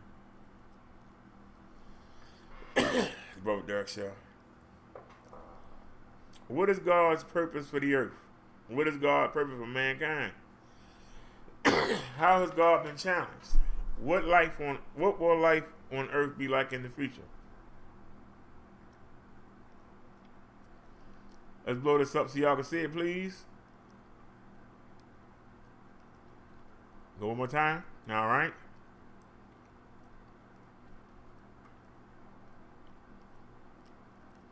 Really big now. God's purpose for the earth is really wonderful. Jehovah wants the earth to be filled with happy, healthy people. The Bible says that Jehovah God planted a garden in Eden and that he made it to grow. Every tree that was pleasing to look at and good for food. And God created the first woman and man, Adam and Eve. He put them in their lovely home and told them, "Be fruitful and become many. Fill the earth and subdue it." So it was God's purpose that humans have children, extend the boundaries of the garden's home earthwide, and take care of the animals. Do you think that Jehovah's God purpose for people to live in an earthly paradise will ever be realized? I have spoken, God declares, and I will also carry it out. Yes, that's what God proposes he will surely do. He says he did not create the earth simply for nothing, but formed it to be inhabited. What kind of people did God want to live on the earth, and for how long did he want them to live there? The Bible answers, the righteous will possess the earth, and they will live forever on it. Obviously, this has not happened yet. People now get sick and die. They even fight and kill one another. Something went wrong, surely. However, God did not purpose that the earth should be as we see it today. What happened? Why had God's purpose not been fulfilled? No history book written by man can tell us, because the trouble started in heaven. The first book of the Bible tells of an opposer of God who showed up in the Garden of Eden. He is described as the serpent, but he's not a mere animal. The last book of the Bible identifies him as the one called Devil and Satan, who was misleading the entire inhabited earth. He is also called the original serpent. This powerful angel or invisible spirit creature used a serpent to speak to Eve. Even as a skilled person can make it seem like his voice is coming from a nearby doll or dummy, that spirit person had no doubt been present when God prepared the earth for humans. Since all of Jehovah's creations are perfect, however, who made this devil, this Satan? Put simply, one of the powerful spirit sons of God turned himself into the devil. How was this possible? Well, today a person who was once decent and honest may become a thief. How does that happen? The person may allow a wrong desire to develop in his heart.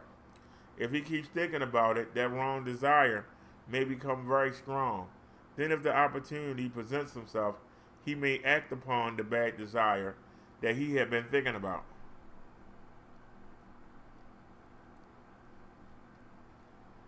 This happened in the case of Satan the devil. He apparently heard God tell Adam and Eve to have children and to fill the earth with their offspring. Why all these humans will worship me rather than God, Satan evidently thought. So a wrong desire built up in his heart. Eventually, he took action to deceive Eve by telling her lies about God. He thus became a devil, which means slanderer. At the same time, he became Satan, which means opposer.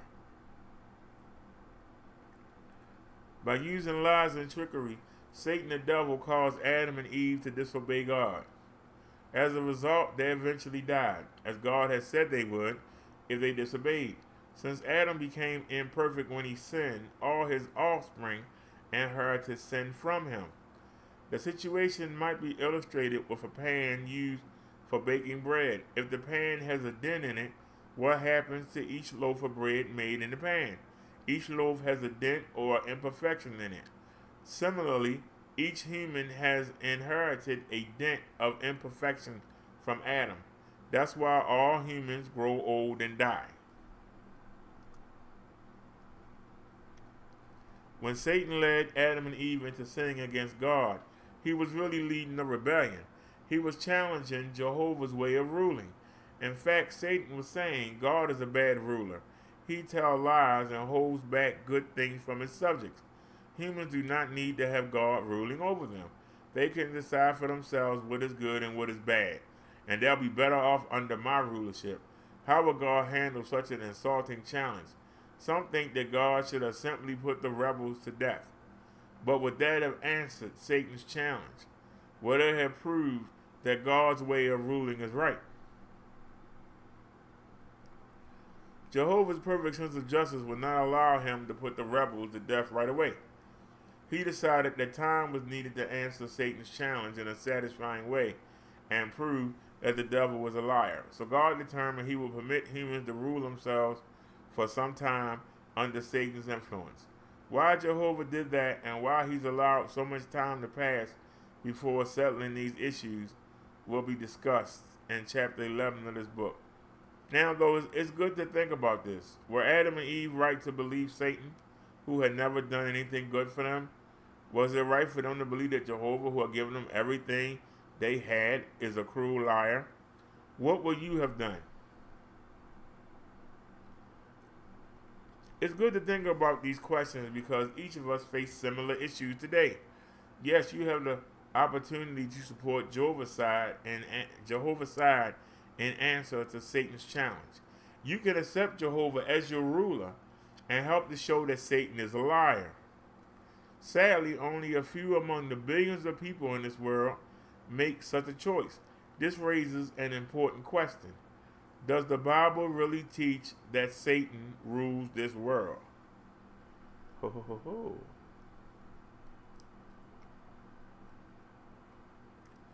Who rules this world? Jesus never doubted that Satan is the ruler of this world. In some miraculous way, Satan once showed Jesus all the kingdoms of the world and their glory. Satan then promised Jesus, all these things I will give you if you fall down and do an act of worship to me. Think about this. Would that offer have been a temptation to Jesus if Satan was not the ruler of these kingdoms? Jesus did not deny all these worldly governments were Satan's. Surely Jesus would have done that if Satan was not the power behind them. Of course, Jehovah is the Almighty God, the creator of the marvelous universe. Yet nowhere does the Bible say that either Jehovah God or Jesus Christ is the ruler of this world. In fact, Jesus specifically referred to Satan as the ruler of this world. The Bible even refers to Satan the devil as the God of this system of things. Regarding the opposer or Satan, the Christian apostle wrote, the whole world is lying in the power of the wicked one. How Satan's world will be removed. With each passing year, the world has become more and more dangerous. It is overrun with warring armies, dishonest politicians, hypocritical religious leaders, and hardened criminals. The world as a whole is beyond reform. The Bible reveals that the time is near when God will eliminate the wicked world during his war of Armageddon. This will make way for a righteous new world.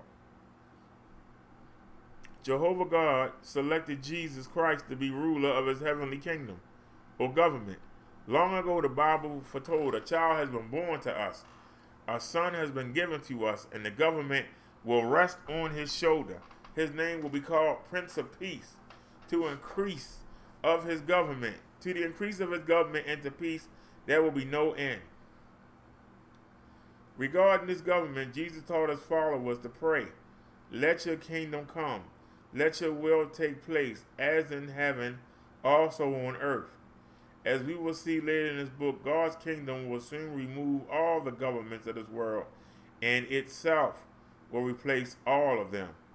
Then God's kingdom will usher in an earthly paradise.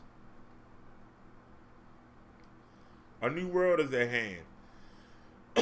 The Bible assures us there are new heavens and a new earth, and that we are waiting according to God's promise, and in these righteousness is to dwell. Sometimes when the Bible speaks of the earth, it means the people who live on the earth. So the righteous new earth is a society of people who receive God's approval.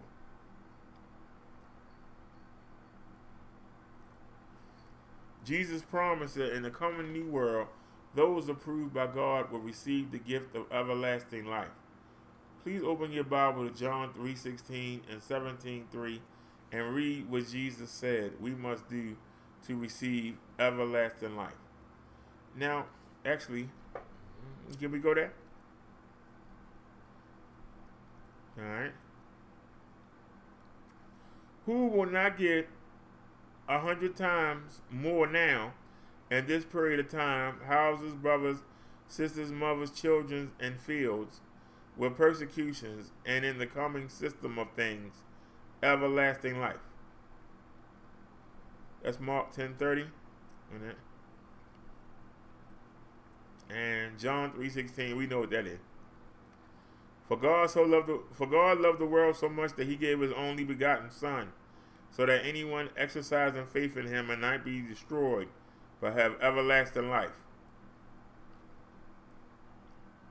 John 17:3. This means everlasting life. They're coming to know you, the only true God, and the one whom you sent, Jesus Christ.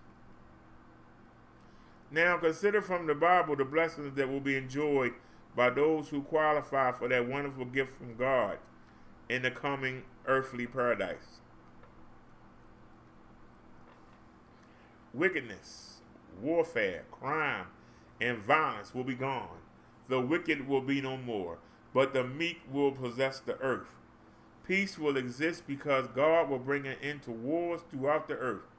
Then the righteous will flourish and peace will abound until the moon is no more, and that means forever. Jehovah's worshippers will live in security.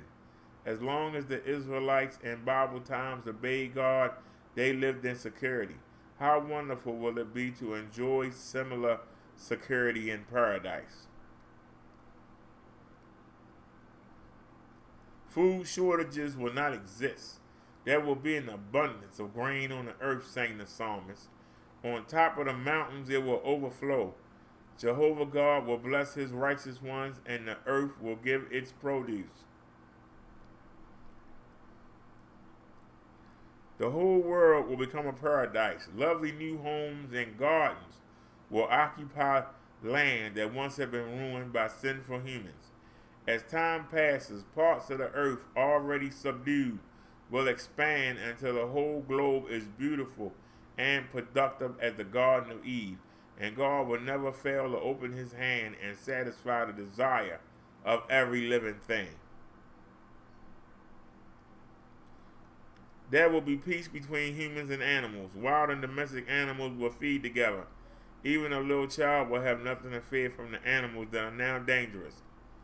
Sickness will vanish. As rulers of God's heavenly kingdom, Jesus will do a healing on a far grander scale than when he was on earth. Then no resident will say, I am sick. Dead loved ones will be restored to life with the prospect of never dying. All those sleeping to death who are in God's memory will be brought back to life. In fact, there's going to be a resurrection of both the righteous and the unrighteous. What a marvelous future awaits those who choose to learn about our grand creator, Jehovah God, and to serve him. It was to the coming paradise on earth that Jesus pointed when he promised the criminal who died alongside him, you will be with me in paradise. It is vital that we learn more about Jesus Christ, through whom all these blessings will be made possible. Alrighty. Anybody have any comments? Anybody have any questions?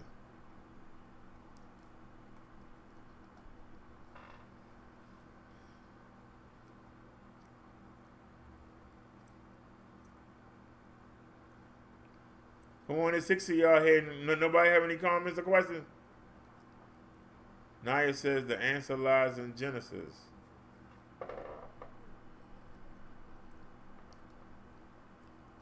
All right, we got one more.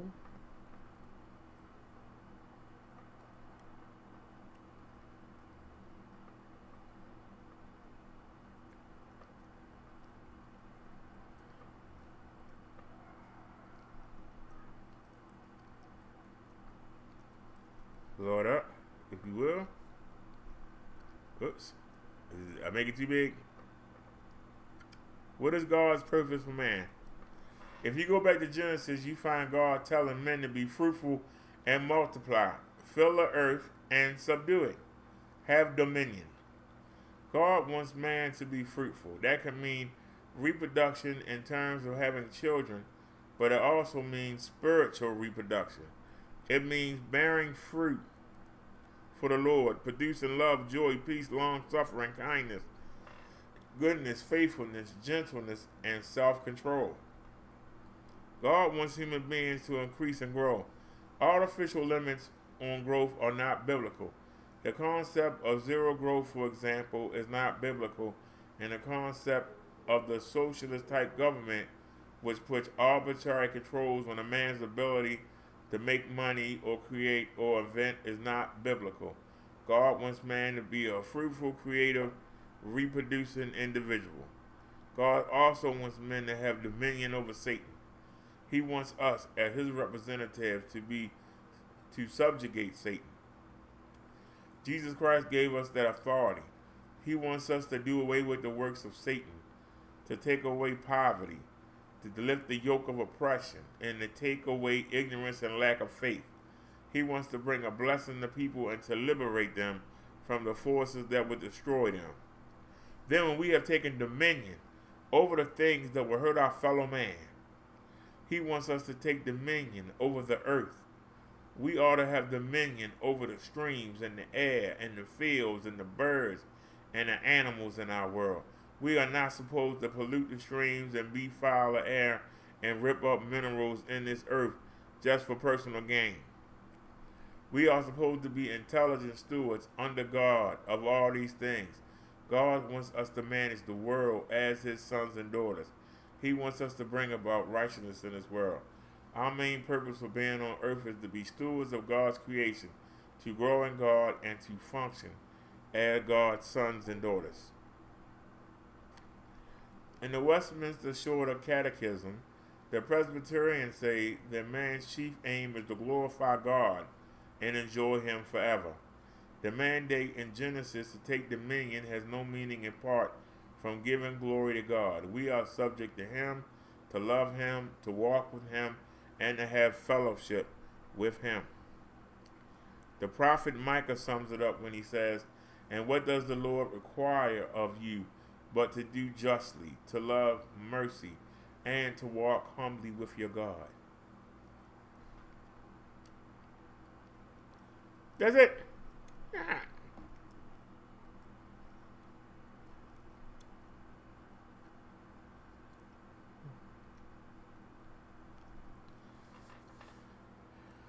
Alrighty.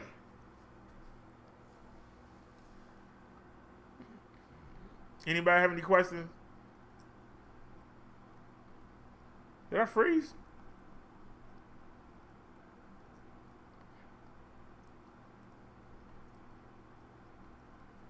Are we frozen?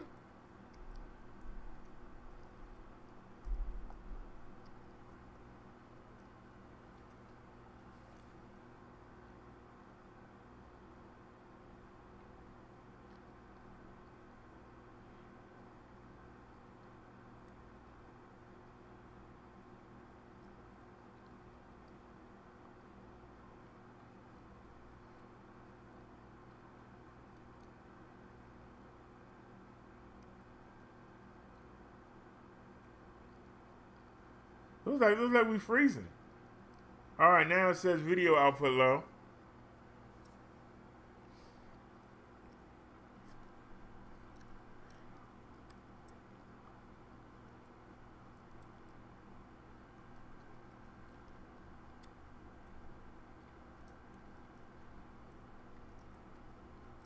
So what's going on here? Why are we red? The OBS said we fine. Amen.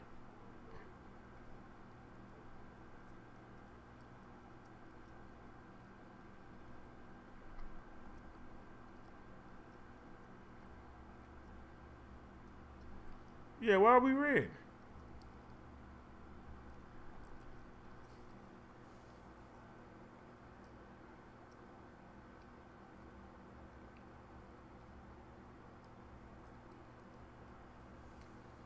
All right, we don't seem to be freezing, but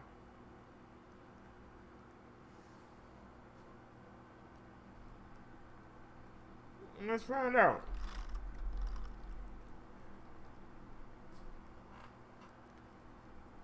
Y'all not gonna talk me out of getting Wi-Fi. Now look at that. Now our download is 25, but we couldn't download the CNN video. Come on with the bull crap. Look at that. Look at our upload. So what's going on here, y'all?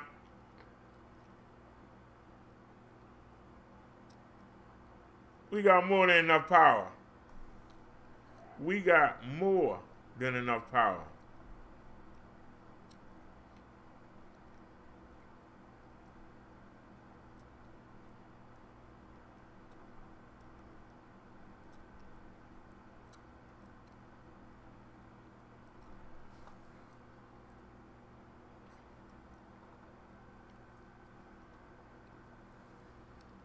Alrighty. I don't know what's going on. Alrighty, anybody have any questions or comments?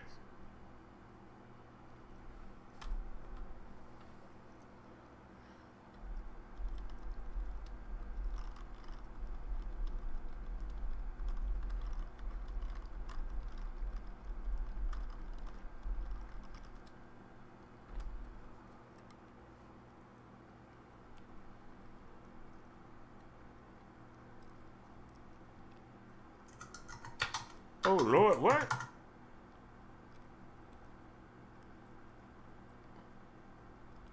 Oh, it's a YouTube, that's why.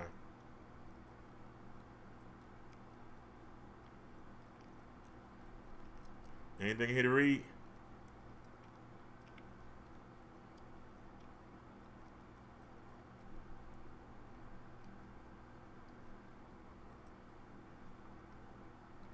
All right.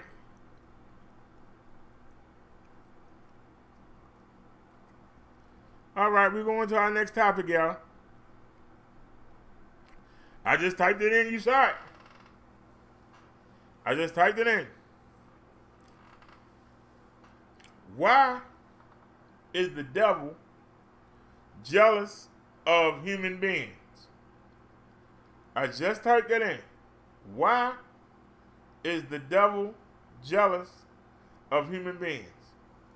If he could fly, if he was at the left side of God, why did he turn on God?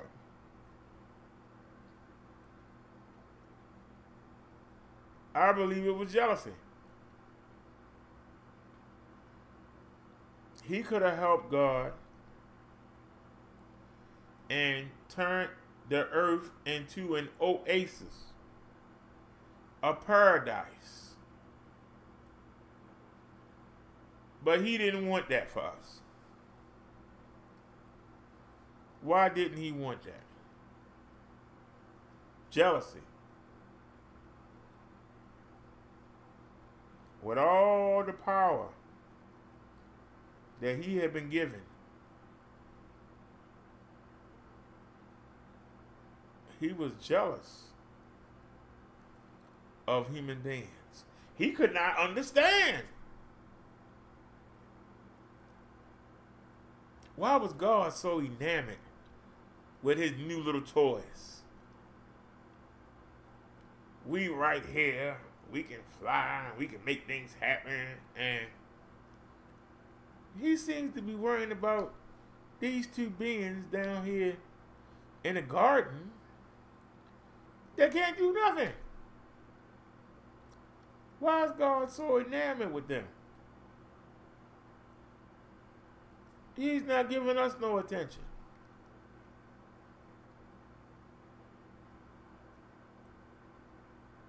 We up here. He's worrying about those two buffoons down there. Why does he care?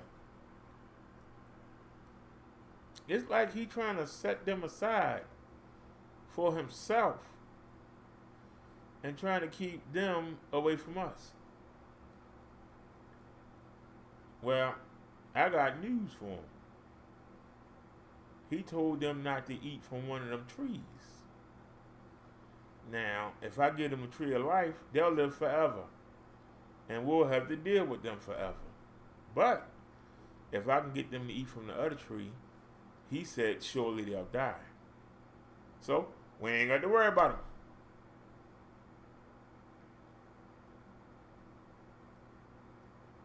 He'll kill them, and we ain't got to worry about it.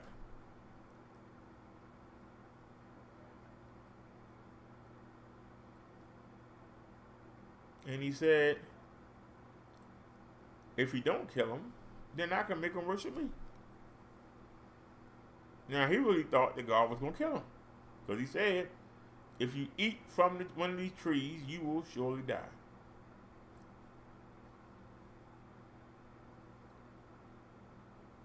Now, if Eve had ate from both trees, she would still be alive.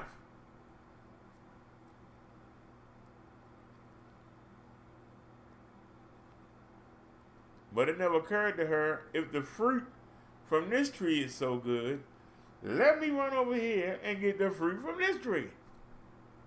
Never occurred to her.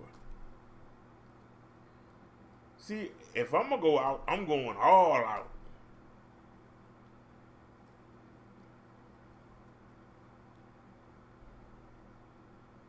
You know, if you go rob the bank vault and you got all the money in your bag from the vault, and then you notice there's an adjacent vault, well, you might as well get that money too. Where you going to leave it there for? That probably got the good stuff in there, the gold and stuff. You just going to get the one vault and go. You might as well go ahead and get them both. So why she didn't eat off both trees? She ate off both trees, we wouldn't have had this problem.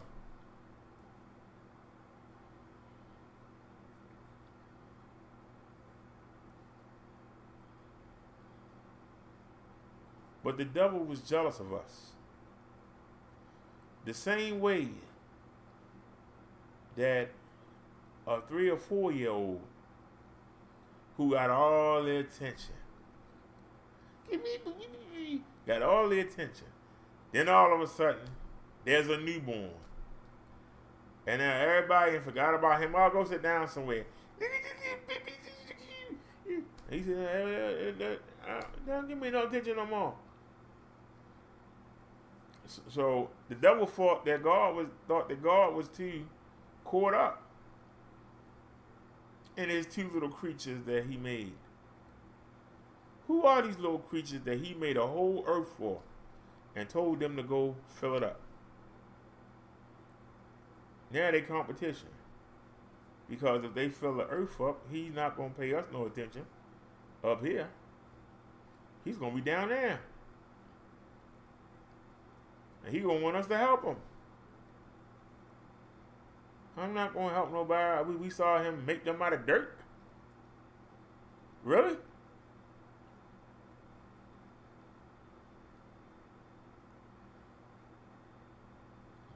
So the devil is jealous of you. Because he knows that God made you to be different than what he had already made up in heaven. He made you to be different. The devil sees you as competition. And he actually conceded the attention that he wanted from God and said, I'm going to get the attention a different way. Since I'm no longer getting good attention, I'm going to get bad attention. And this is why a 3 or 4 year old toddler becomes angry at everybody, because he's not getting the attention no more. He ain't little Johnny. Come here. Because now there's a little baby. And he might go kill the baby.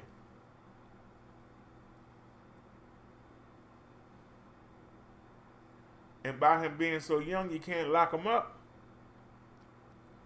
So now he going to get the attention because he killed the baby. It's not good attention, but he's going to get it. Well, he must have really be bad off that he killed this. Well, we must not have been giving him enough attention, so maybe we should give him some more attention. You know, maybe we've been overlooking him, and that's why he did it. You know, because you can't lock him up. So I believe all this comes from being jealous of us human beings.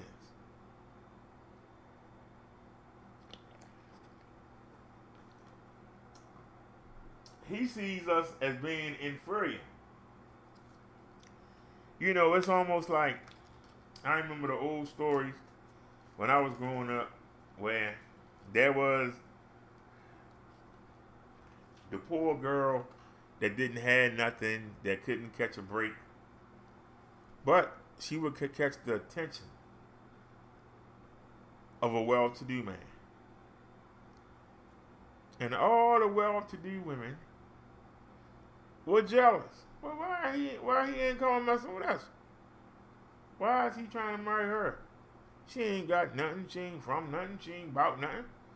Oh, she just look good. That's it. That's all she got. She can't do nothing for him.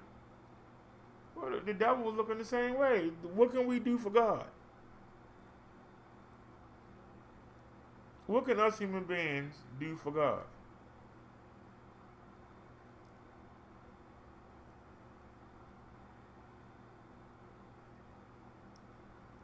There's one thing. We made in his image.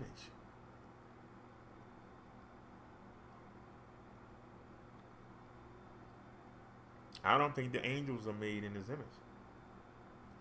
I don't think the devil was made in his image. I think he can change himself, but I don't think he was made in that image.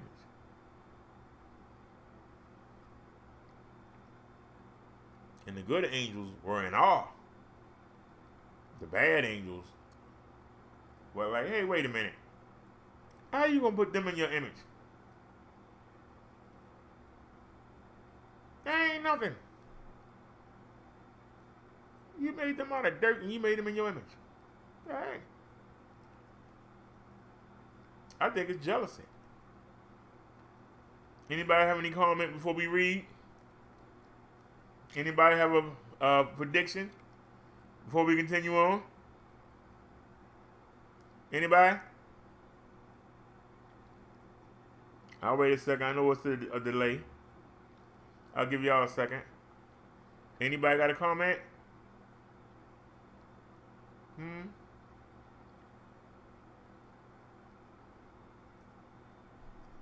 This is going to be a fast sermon. Nobody not talking.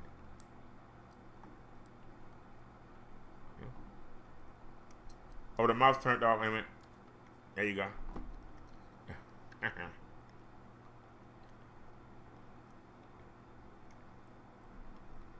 Let's blow it up.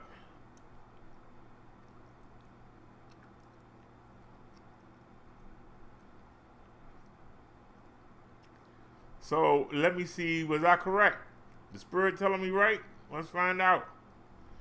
When we think of the devil, we think of something to be feared and fought against. We know he is powerful, but did you know that he is actually jealous of your power? Recently on Father Simon Says, Father Richard Simon explains what great power God has given you that will cause the devil to be jealous. And also how the devil is fighting to take that power away from us, he said.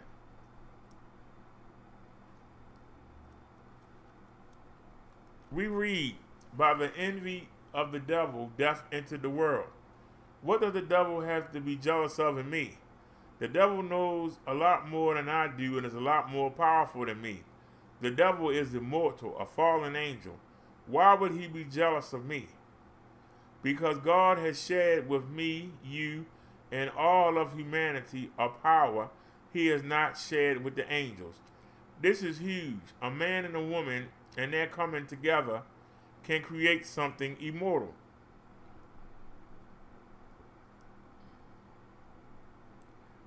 God has unique creative power, but Jesus said that in heaven we will be like the angels, neither given nor taken in marriage. Angels don't have children. They don't have the kind of creativity that we have. We human beings have been given an amazing gift by God. A man and a woman, and their coming together can create something immortal that's breathtaking, and the devil hates us for this. If the devil can make a mess of the human given and creating of life, then that's a thumb in God's eye as far as he's concerned. So the devil invents sterile marriage, abortion, birth control, and the permutations of relationships that are called marriage in our times.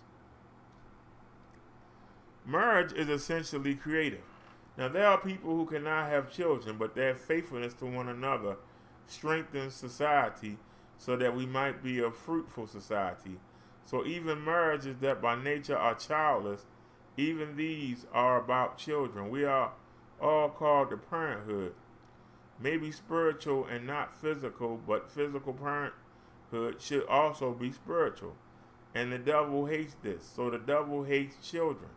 And look at the barbarities inside and outside the church that have been directed toward children. This is very important. The devil does not have this power. Also, the devil does not have the power of art. And he wants to corrupt art. The devil hates beauty.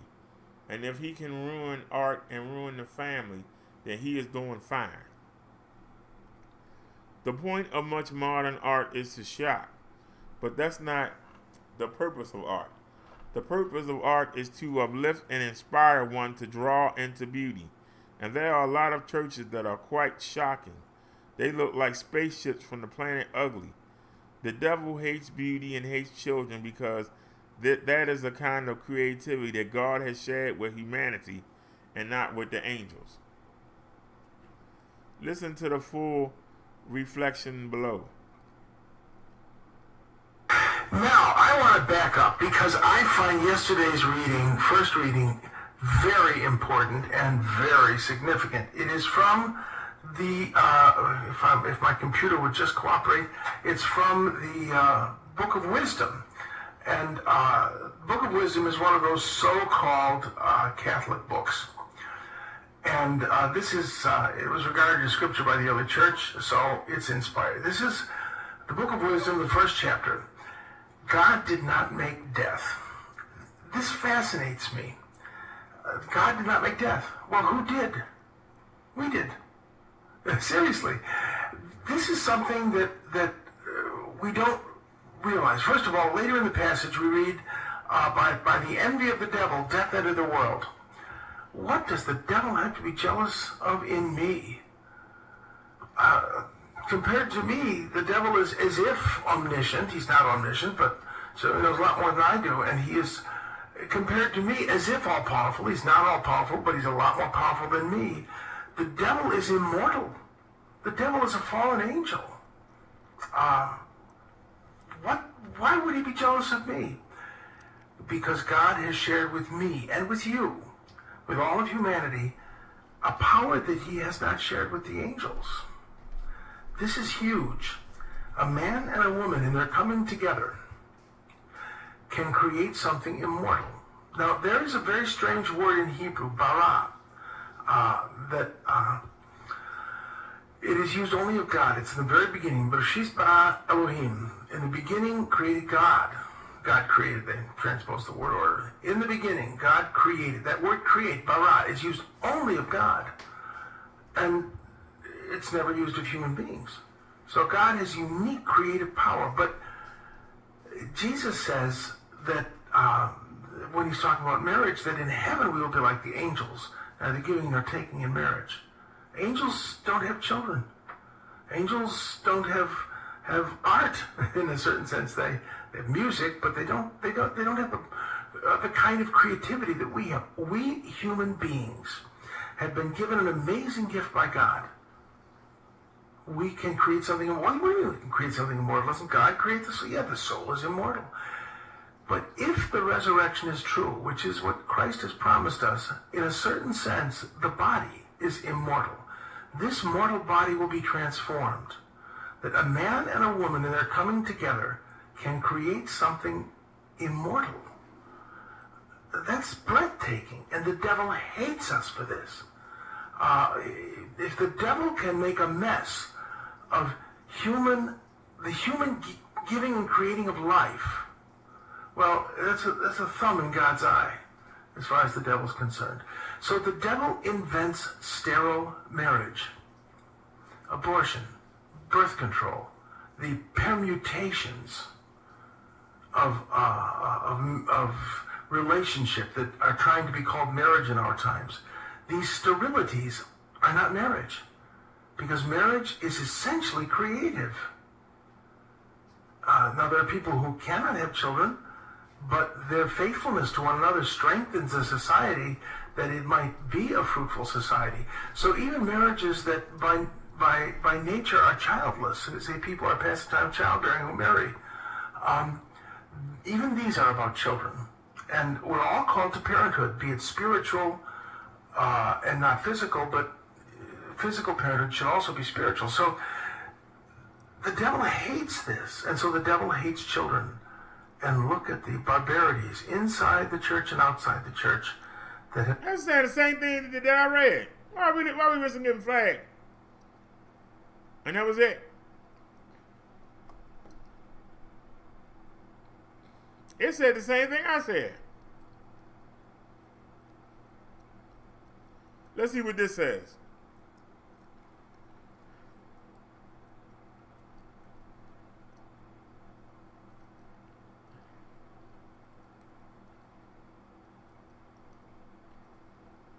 We cannot become... Wait a minute, let me blow that.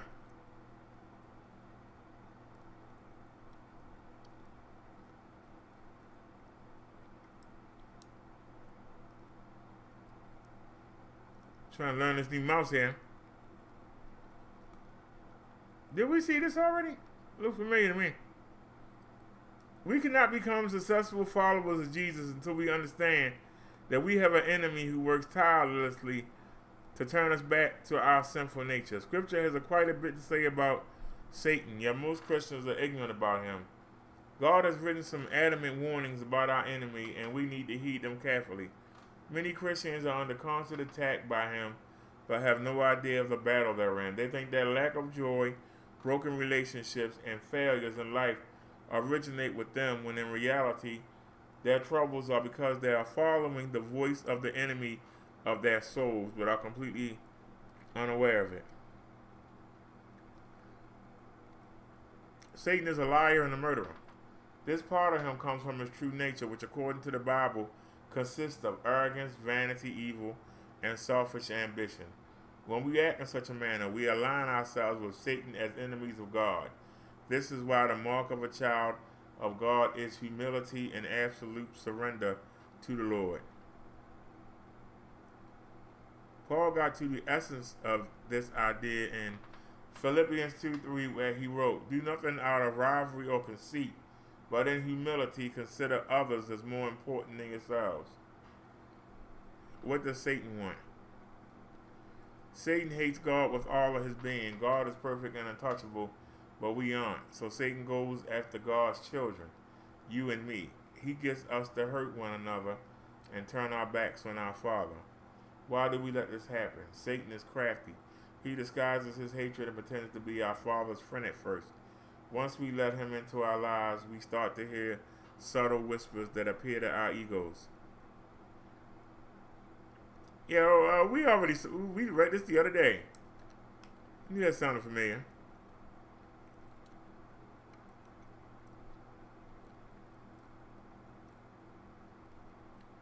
All right, let's see. Look at this one. Take a chance.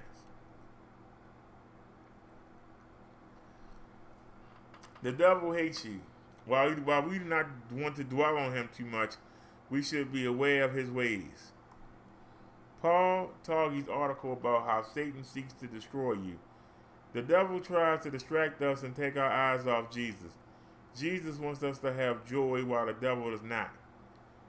More ways Satan wants to destroy you. Satan may try to lead you into sexual immorality, but intimacy cannot be better than the way God had designed it, with one man and one woman. Intimacy is an important part of marriage, and attention should be given to it. The devil can cause you to be physically sick. God can also make you sick as well. The devil will try to use your pride to destroy you. God desires for us to be humble. We are to submit to God and resist the devil. We deny the devil lies. We draw nearer to God, and the devil flees. Study and submit to God's word.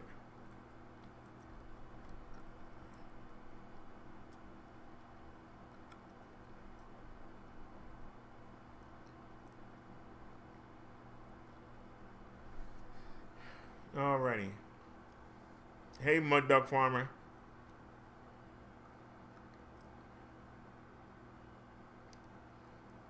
You says he like beans and rice for dinner. Well, I'm gonna tell you something. The reason that Americans are so fat nowadays, I'm gonna tell y'all something, and y'all might not have noticed this. Some of y'all might have. Some of y'all might not have noticed this. But did y'all notice that several stories in the Bible, they talk about having a great celebration, like somebody coming home and killing the fatted cow?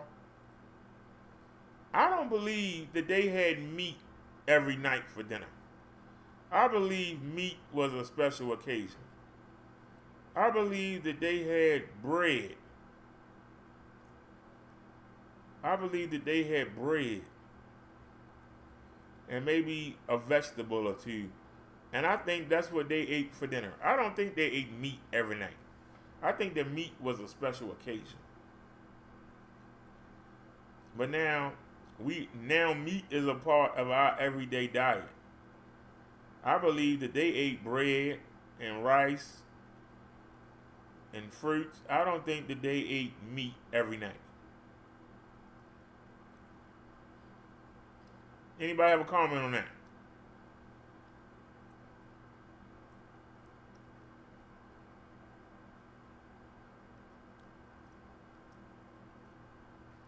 Naya says, Liz, good question. I don't see a question for Liz.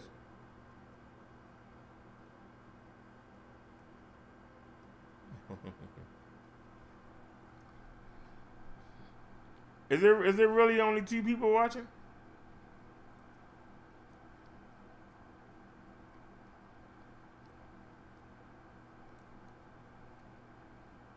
Was the sermon that boring?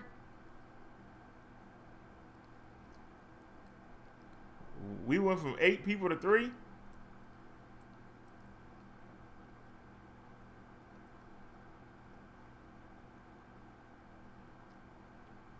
This man keep lying every day. He lies.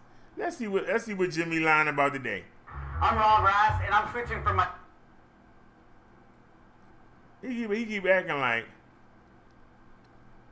we gonna get some money, and we don't. It's Jimmy here with your second stimulus check update, and in this video we're going to go over the newest recent stimulus check news, and also I want to wish anybody dealing with these fires, I wish you guys safety. Let me know how it's going out there if you're currently dealing with these fires. There is now over 10 different states that are on fire, and over 100 different rampant fires that they can't put out yet. It's crazy how much you can see on this map here, how much of the United States is on fire. It looks like almost a third of the United States now has fires in different areas. California looks like almost the entire state is on fire, and it has been very bad for a lot of people. This is the air quality sensors, and anything in the purple is actually hazardous, considered hazardous levels of pollution. So it looks like an absolute crazy scenario over there. Let me know how you guys are doing if you're currently dealing with that situation over there in one of those states. Okay, on to stimulus check news. There is current rumblings, current talk that they might try to lump in stimulus checks or unemployment, we don't know the full details on this yet, into the talks for the government shutdown. At last talks, maybe about a week or so ago, we had heard that Nancy Pelosi, the leader of the Democrats in the House, and Treasury Secretary Mark Mnuchin had come to a verbal agreement. Last week, Nancy Pelosi and both Treasury Secretary Steve Mnuchin were reporting that they had a verbal agreement to prevent a government shutdown that will happen on October 1st if they don't come to an agreement before the deadline on September 30th. As you can see here, Treasury Secretary Steve Mnuchin said Sunday that he and House Speaker Nancy Pelosi have agreed to work on a short-term spending bill to avert a government shutdown on October 1st, weeks before the election. He says the Speaker and I have agreed we don't want to see a government shutdown, and that his expectation is that they are agreeing to a continuing resolution. What's up, bro? I don't understand. This man been talking for 5 minutes, ain't said nothing. Term into December, where they would have to actually come out with an actual bill to fund the government for the rest of the year. Well, it looks like they now might be trying to lump stimulus into that package. I will keep you guys updated on this new breaking news story comes out.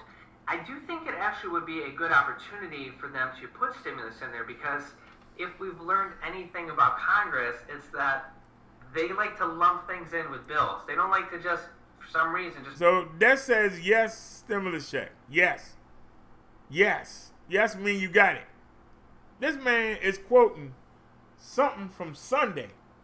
Tomorrow is Sunday. It'll be Sunday in 3 hours. How are you doing some breaking news 19 minutes ago and you talking about something that happened last Sunday? What's breaking about that? These people just want you to click that video. That's all it is. Uh-oh. Uh-oh. Wait a minute. He got a part 5? Oh, where's part 4? Hold on a second. He got a part 5? I know we seen 1, 2, and 3. Did we see 4? Hold on a second. That was 5 days ago. Did we see part 4? He got a 4 and a 5. Yes, we did. I think we did, because I see we already clicked on it. So, all right, Breonna Taylor part 5. Let's check it out. We know we can skip Made it that. up as part of some big conspiracy. It was a hit on Breonna Taylor that the police did, and all this other stuff. And look, fine. If that's what you think after hearing those 4 parts of those 4 masterpiece videos, then fine. That's your choice. You can think what you want to think, and you can believe what you want to believe. But why do you look down on the streets so much? Breonna was a person from the streets.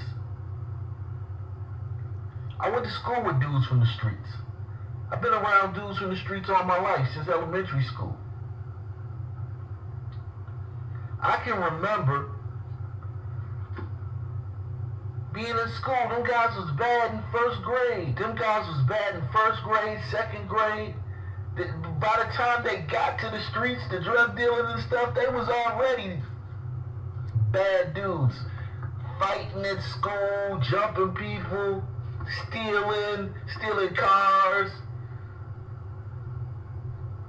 getting in shootouts, all types of stuff. This was even before the streets. So I don't look down on street people like y'all do, to the point where I gotta make up lies to act like they wasn't in the streets when it's obvious that they were. Because I know that the street, listen, you could have 4 brothers. The oldest 3, 2 of them in jail, 1 of them get killed, and then you got the 4th one coming up. What choice do he have but to be in the streets? He live in the projects, he live in a rough neighborhood. They're beefing with other neighborhoods that he didn't even start the beefs. He's just in it because he runs with the guys around his neighborhood. Or you some chick, you live in the neighborhood, and all the little boys that are cute to you, and all the little boys with social credit, or social status, all the little boys that are somebody in your community are from the streets. So you gravitate to them and you do the things that they do.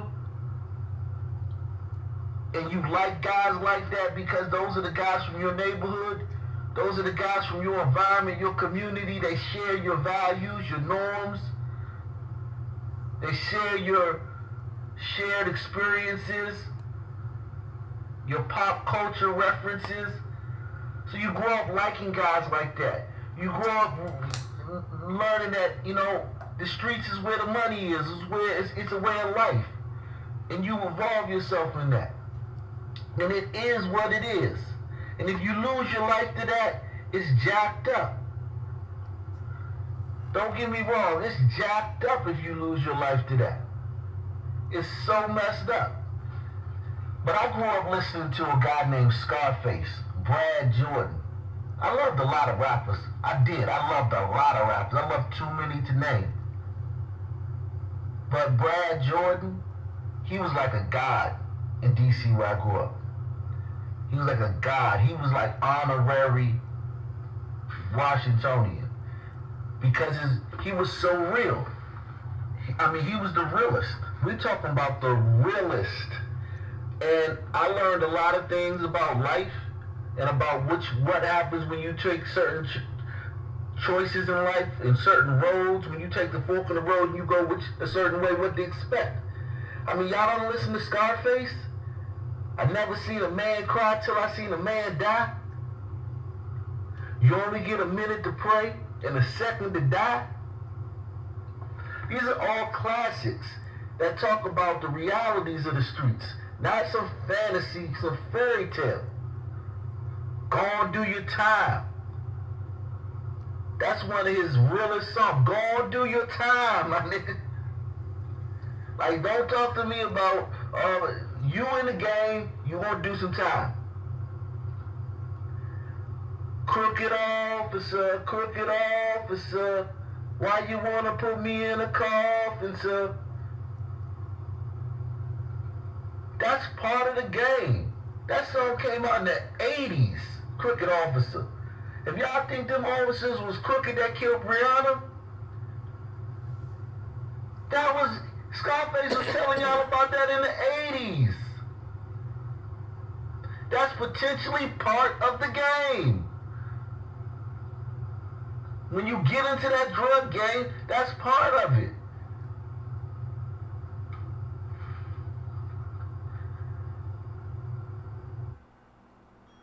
Buying a used car can be a complicated and confusing experience. Dealing with commercials can be a complicated and confusing experience. Nigga don't believe that song. The nigga's wrong. Gangsters don't live that long. You remember that? It is what it is. Listen. Can we get some info? Thank you. Like her more, or ride for her, or advocate for her, or feel bad that she died. Y'all need to erase that. I don't. She could have that on her resume. Okay? She could have that on her resume. And I could say she still didn't deserve to die. Or it's still tragically that she died. Or that she was in a, she died and damn, it's fucked up. Damn, she's fucked up. Oh man. You know? Y'all the ones that need to make her this pristine, golden girl, debutante for y'all to ride for her. That's y'all doing that. That's not me. So when y'all get in my comment section, y'all talking about what a bad person I am, how much of a sellout I am, how could I do this, I'm black, I'm tearing down the black.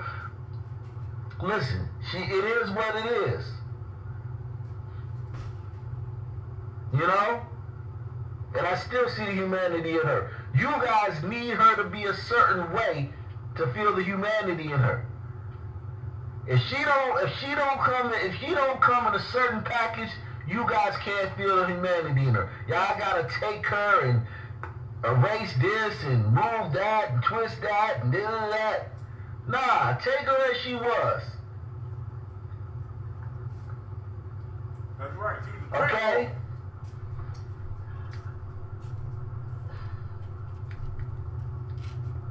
Now, because you guys been protesting and marching, the city of Louisville has thrown you guys a bone. Okay? They giving you a bone. Black woman to lead Louisville police in wake of Breonna Taylor killing. And this ain't really nothing, because black women are the police chiefs in many of the major cities. In many towns that you would never even think of. Phoenix. Like, I mean, you pick a town. It's some towns where you be like, damn, a black woman's the police chief there? So, this is not really some landmark thing, but it's a bone they threw to you. They got rid of the white guy who was in charge, and they put Yvette Gentry in charge. And she had some things to say that, you know, I kind of was, you know, it kind of rubbed me the wrong way, but I guess I feel she has to do what she has to do. And, you know, and she has to be down for the cause, but I don't know if it's going to make Louisville any safer. Okay? Because she says, I'm not here just to help you on board your beautiful buildings downtown. I'm here to work with you to onboard the community that I served with all my heart in West Louisville.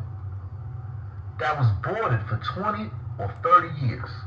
Okay, so she's coming with the victimhood narrative. She said the past 4 months have been tough on police officers as well as on protesters. Adding that it's tough seeing things just feel so hopeless. I would just say that is just a glimpse of how a lot of people have been feeling for a long time, and we can't go back. I think our city is at a point of reckoning that only truth can bring us out of. Only truth can break us out. Only truth can take away the darkness. She said she doesn't want to be the permanent police chief, and she didn't apply for the position, which lets you know that they picked the highest ranking black woman they had and said, you gonna be the police chief, calm these niggas down. That's what that means. She didn't want the position, she not gonna stay in it, and she didn't even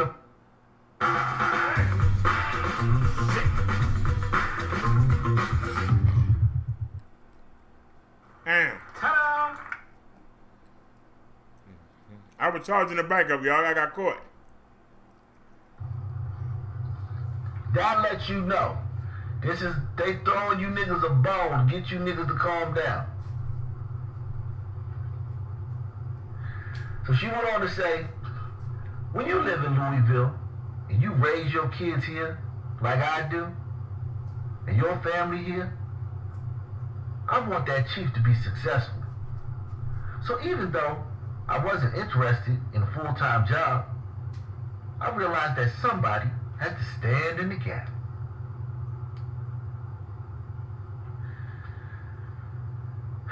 So the mayor's expected to name a new leader by the end of 2020. So she's just going to be on for until the end of the year.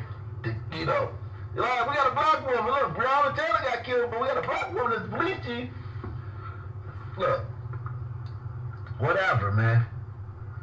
She acknowledged that improving community relations, reducing crime, and boosting officer morale simultaneously won't be an easy task, but said she is in as good a position as anyone could be. Being a black woman, and a veteran, and a former police officer, when you've worn all the hats of people who are out here wanting to be heard, and you've worked in a place where you've tried to be heard and didn't necessarily feel like you were, I just feel like I have that type of experience that I can bring in there. People are just so far apart, and maybe I can be in the middle and I can bridge it. This woman, man, she playing at 50 with her cops. She not all the way with her cops, and she not all the way with you niggas. And that's gonna be trouble. That's gonna be trouble. That's gonna be trouble, okay? That's gonna be trouble, all right? She gotta pick a side, and she trying to play the middle. She didn't even want the damn job. They basically forced her to take it as the highest ranking black female on the Louisville department. But a lot of you guys talk about Rihanna and how much you care about black women. All you niggas care so much about these black women that get Brianna, black women too. Black women lives matter too. You mean black women lives who get killed by cops matter. Because this the gun memorial. And I can show you just in the last few days, I can show you a bunch of black women. Look at this. Young girl 5, horrifically shot dead as boy 14 is charged in case. 5-year-old girl shot by a 14-year-old Negro.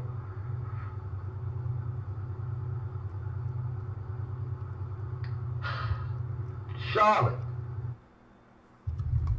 No commercial.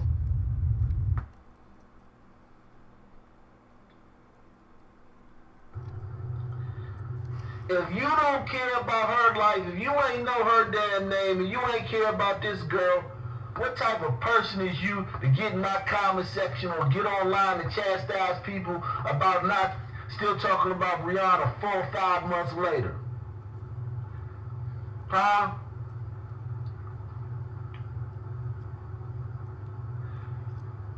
Huh? 2 people have now been charged in the shooting death of a 5-year-old girl in Northeast Charlotte. A 5-year-old girl died after being shot inside a home Wednesday night. Around 9:30 p.m., they found Armani Barringer with the life-threatening gunshot wound to the neck. She was transported to the hospital where she succumbed to her injuries. In the aftermath of the shooting, homicide detectives interviewed a 14-year-old at the home. The teenager, who has not been publicly identified, was charged with involuntary manslaughter. On Thursday, investigators announced that an adult had also been charged in connection with the shooting. The adult is being charged with failure to secure a firearm.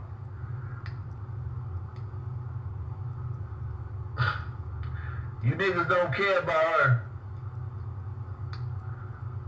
Shot by a little, and she wasn't in the game. She don't know no players. These are just the black women. Felisa, I guess it's Felisa, I just say Felisa Trimble, 54. Shot in Cincinnati. She was shot just before 1 a.m. Police found her after responding to a shot spotter alert. So you know what that means? Nobody called the police when she got shot. That's what that means. She had been shot once in the side. Police have not said if they have any suspects, which means they don't have any suspects. How many of y'all gonna get out there and demand justice for this woman? Huh? How many of y'all gonna get out there and demand justice for this woman? Her killers ain't been locked up. So the September 9th, this is the last day they got data for. Let's see. How many sisters got killed, since you guys care so much about sisters. Sisters, black female lives matter. Oh, let's see. Antoine Rogers. She got killed September 8th. By her husband. Shot by her husband. She look young. As she sat in her car. 20. Well, at least they know who did that. This woman. Shot by her husband. In Orlando. This the last couple of days. Black women, and this is only the ones that have been shot. These ain't the ones that been stabbed, choked. These are just the ones who have been shot. You see all the black men. Look at all these black men's faces. Nobody gives a shit about them because they ain't get killed by cops. But since y'all care about black women, what about DeJory Queen Wilson? 8 years old, killed in Chicago. Riding in the car with her parents. Well, they got close to their goal. They didn't get to 12. They didn't get the 14 million on one GoFundMe that George Floyd got and the 6 million on the other, but they close to their goal of 12,000. She ain't gonna get a gold casket, but she gonna get something. There'll be no protest. These are the last few days. She wasn't in the game. That girl was not in the game. Look at this one. Crystal Williams. She got killed during a triple shooting. Mother and daughter killed. Yep. Ex-boyfriend killed her.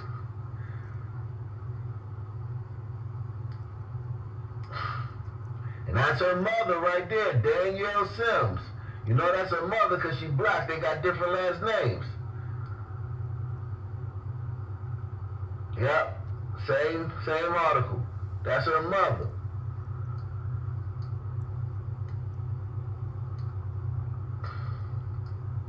Dominique Nina Haran. South Bend, Indiana. Riding in the backseat of a car. Just ride down the street. So we got some of these women been killed by their husbands or their boyfriend. But then we got a lot of these women who just ride down the street.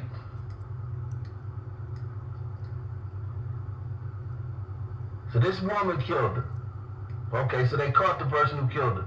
Jeanette Williams. I guess she black. She got braids in her hair, whatever. No. There's an altercation. Carried on into the parking lot.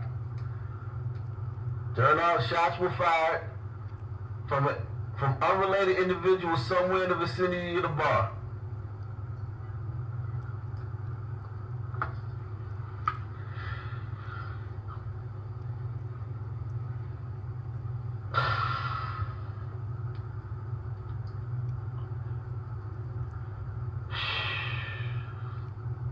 Police found a bullet that struck Heron from the back and exited through her chest. Found a 9mm projectile casing in the car.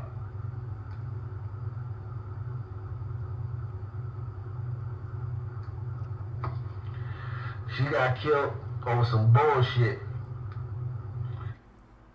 This is Peacock. Peacock, baby. It's streaming.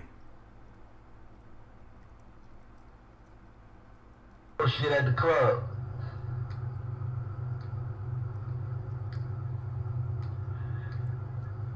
Should she not have gone to the club?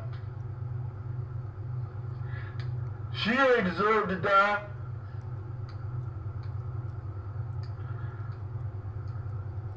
That was a woman you passed. You passed a woman.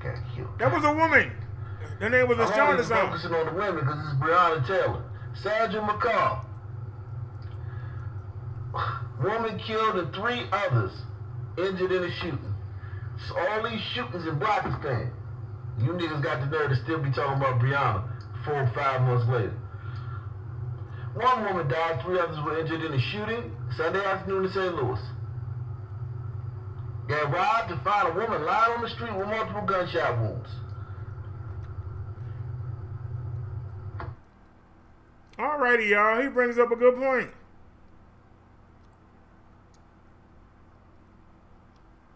Look at all the people that get killed over dumb stuff. We get so worked up about the police doing something, what are we doing to each other?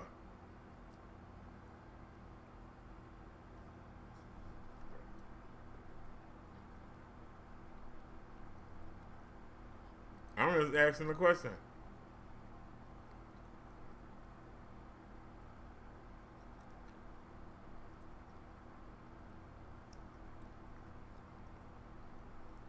Who else is on the screen? Yeah, who cares? Oh, I can't use them. They flag.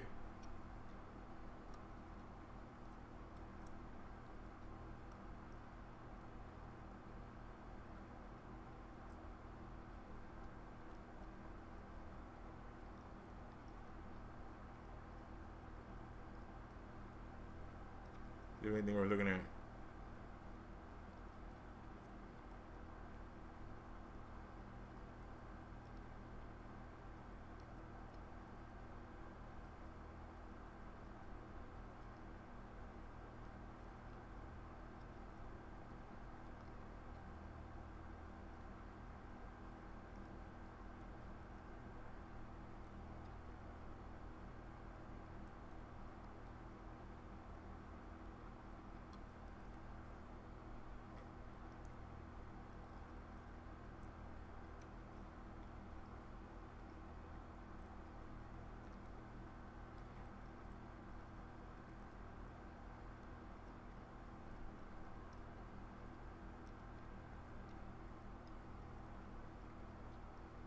Who?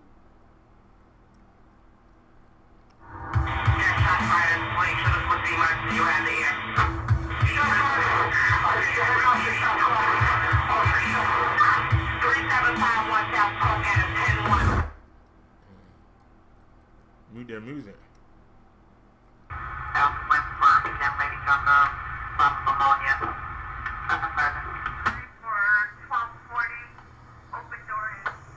On day 3, while I was sleeping, there were 2 separate shootings where 8 people were shot.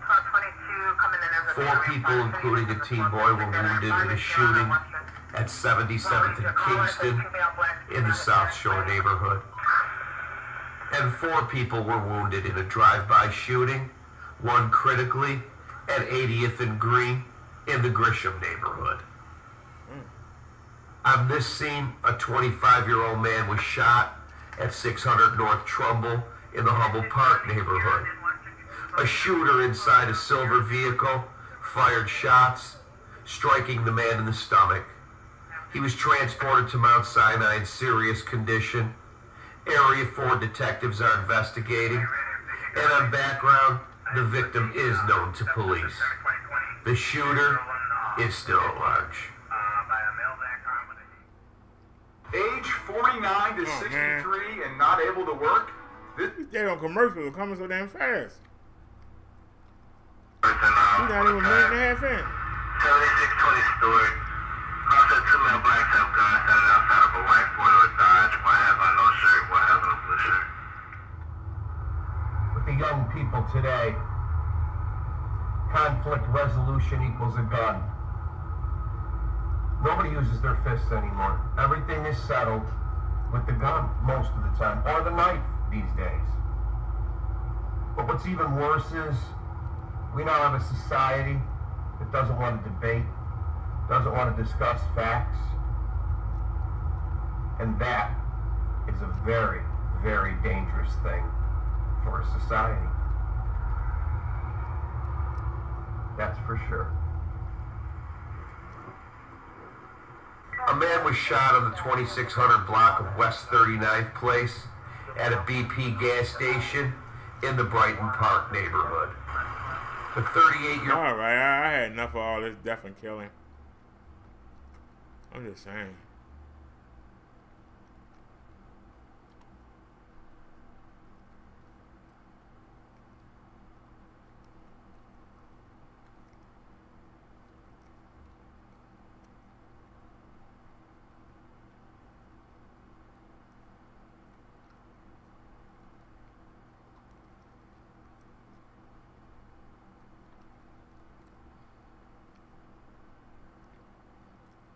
Is this our girl again? Candace Owens, who once argued that the problem with Hitler was his love for globalization and not the fact that he slaughtered 6 million Jewish people, wants to pass judgment on Cardi B for allegedly not being articulate enough for her. So she decided to go after Cardi B in an interview with Ben Shapiro, because Ben Shapiro is clearly obsessed with Cardi B. Let's hear what Candace Owens has to say and see if she has a point. You look at Cardi B's Instagram, you see she has millions of followers, and you think, okay, this is an illiterate person, and if I appeal to this illiterate person and she does, like she literally did in the middle of this interview, and they think she's cool, she's hip just by sitting here and taking this interview, black people will vote for me. It's basically saying, black people, you are stupid, you are dumb, and you're so foolish. I mean, do you think, what if she just said in the middle of the interview, Joe Biden, can you name one Cardi B album? No, Joe Biden, do me a favor, just one Cardi B lyric.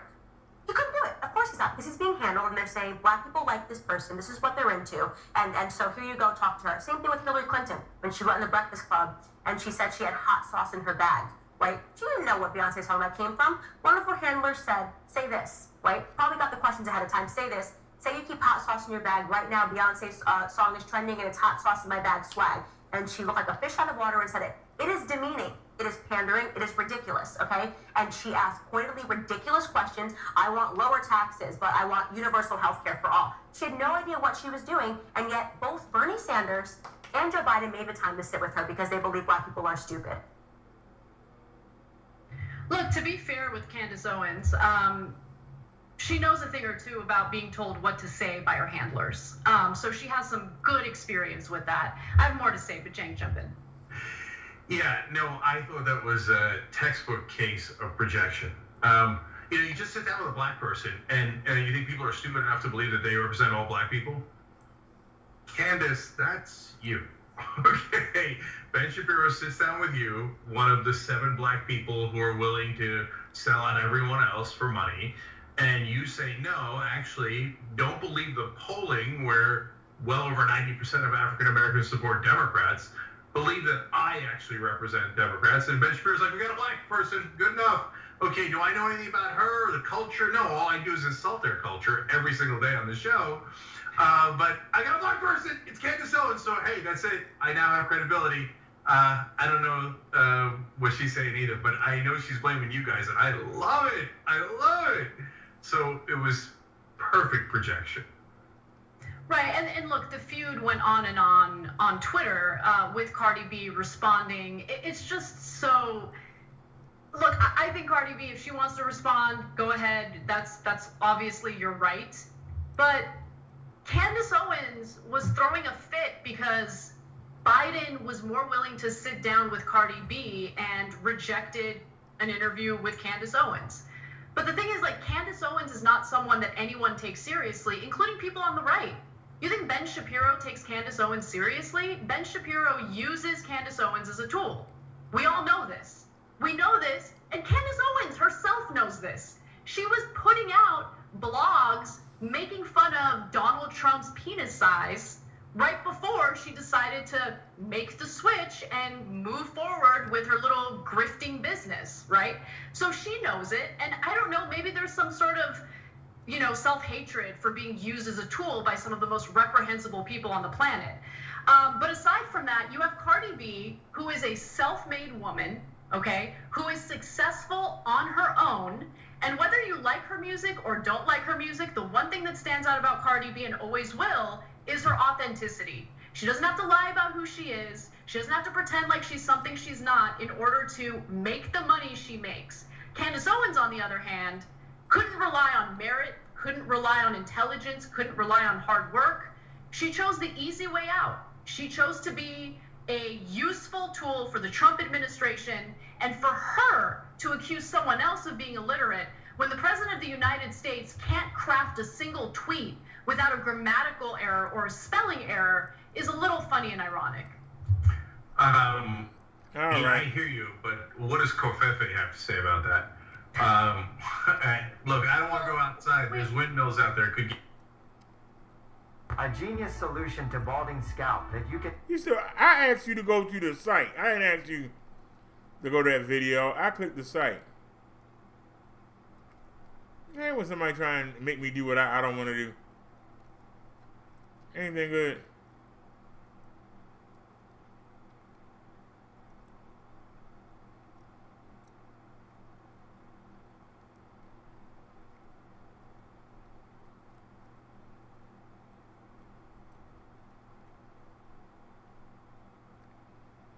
This looks interesting. You said today, Dr. Fauci, that we likely won't be back to our normal lives that existed before the pandemic, at least until late 2021.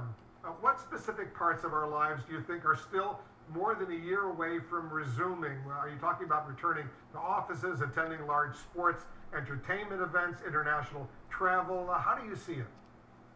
Well, I think, Wolf, it's going to be a gradual return to some of the aspects of normality. The reason I made that projection about 2021 is that I think you said it yourself when you gave the background numbers a few moments ago and showed that right now, today, in real time, we're averaging close to 40,000 new infections a day and 1,000 deaths. So we are still in the middle of this. And in order to get any semblance of normality, you've got to get that baseline number of infections way down. Now, I believe, as I predicted, that when we get a vaccine, and I feel cautiously optimistic that we will have a vaccine by the end of this calendar year as we get into early 2021.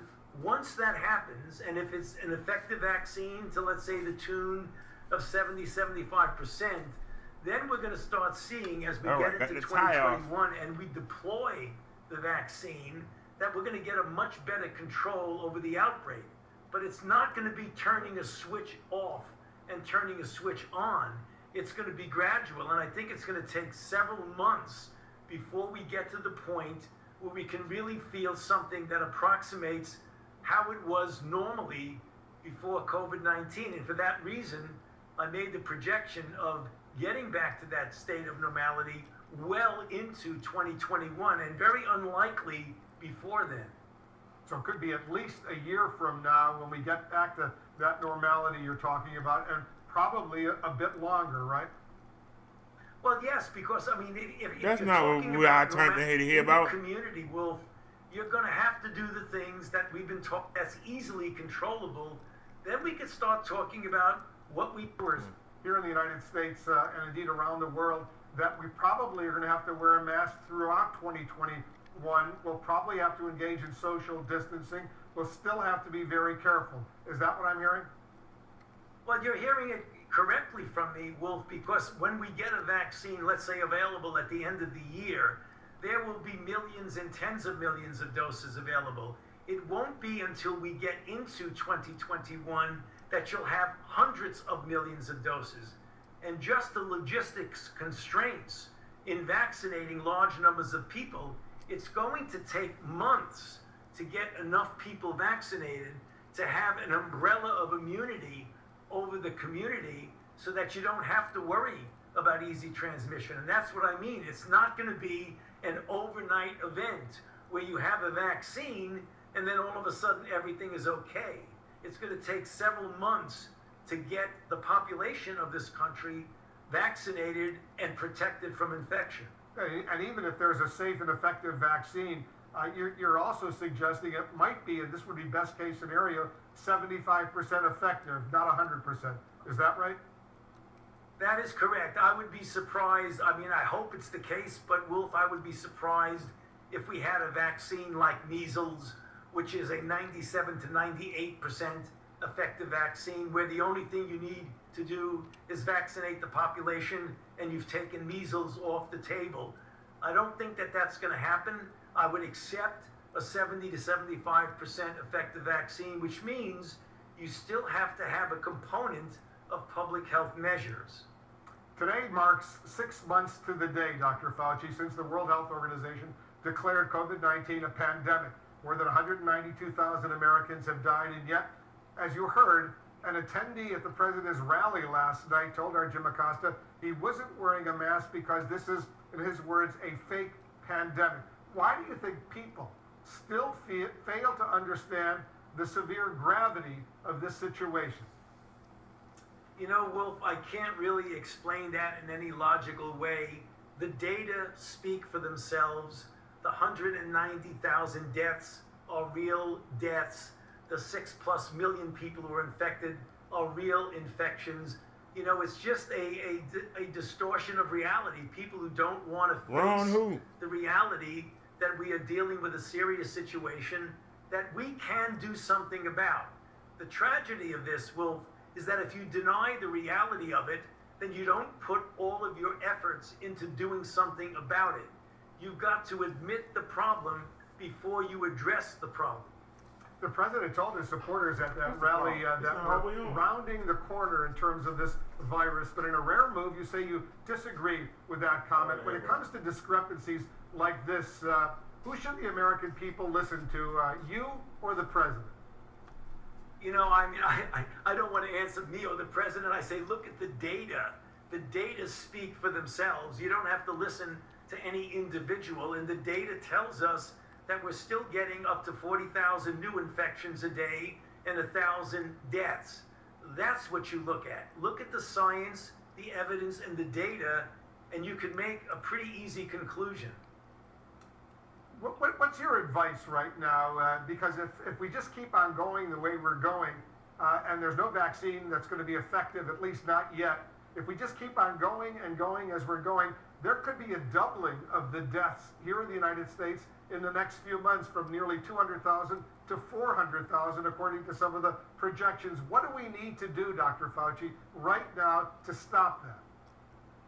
Well, we need to do what we should have been doing all along. And if you go back and look at the things that we were talking about when we were doing the White House press conferences, remember, I and my colleagues were saying that so many times, that you need to open up the economy and open up the country in a cautious, prudent way.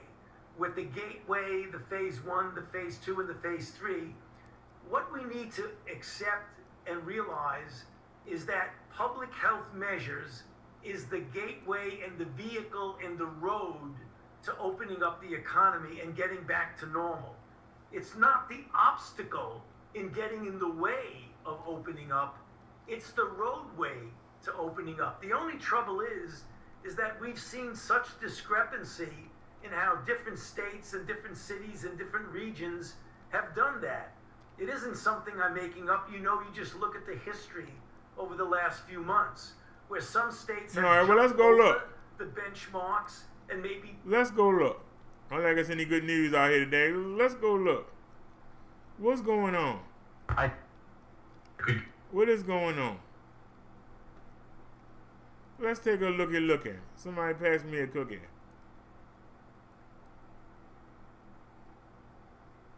Let's take a look, y'all, at our CV numbers here. What are the numbers saying? 6,676,601 total cases for the United States. Deaths, 198,128. Closed cases that we know of, 4,148,482. 3,950,354 have recovered, 95%. 198,128 people have died, 5%.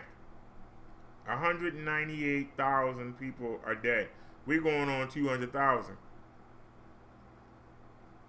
By Wednesday or Thursday, we're going to hit, maybe this time next week. All right. They reset the numbers already, so let's pull them up. All right, let's get them.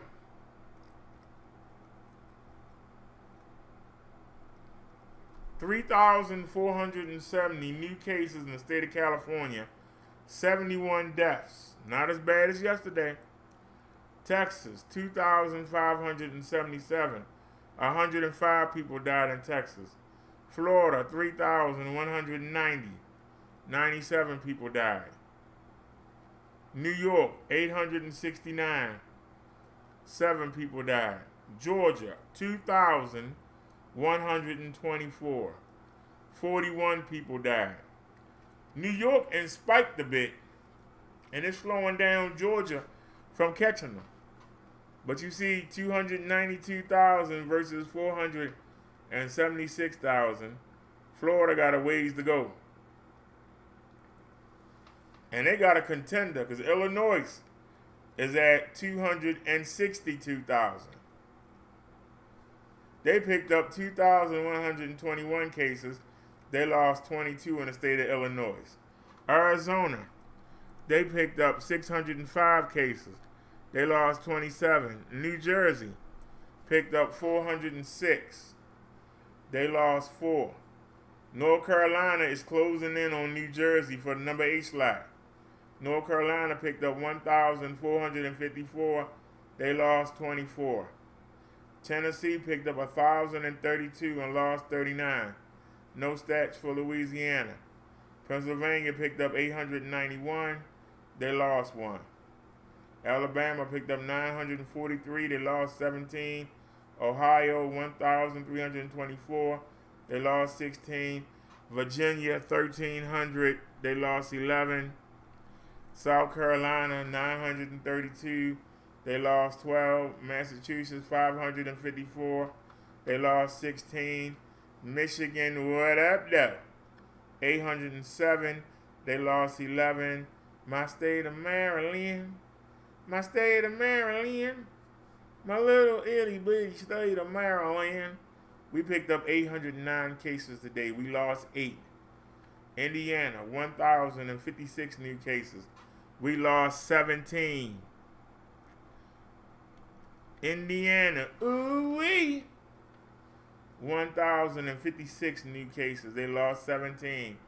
Missouri, 1,462. They lost 6. M-I, crooked letter I, crooked letter I, humpback I. Mississippi, they picked up 445 cases and lost 15. Wisconsin picked up 1,353. 12 people died. Minnesota, 872. 9 people died. Washington State, 346. No deaths. Iowa, 783. 4 deaths. Nevada, 414. 10 deaths. Arkansas, 727. 16 deaths. Oklahoma, 1,017. 11 deaths. Colorado, 415 new cases. 3 deaths. Utah, 572. 2 deaths. Kentucky, 711. Kentucky was 711 today. They lost 13 people. No stats for Connecticut. Kansas, 154. They lost 11. Nebraska, 267. They lost 9. Idaho, 217. Lost 3. Oregon, 291. Lost 6. New Mexico, 98. They lost 3. No stats for Rhode Island. Delaware, 167. No losses. South Dakota, 326 losses.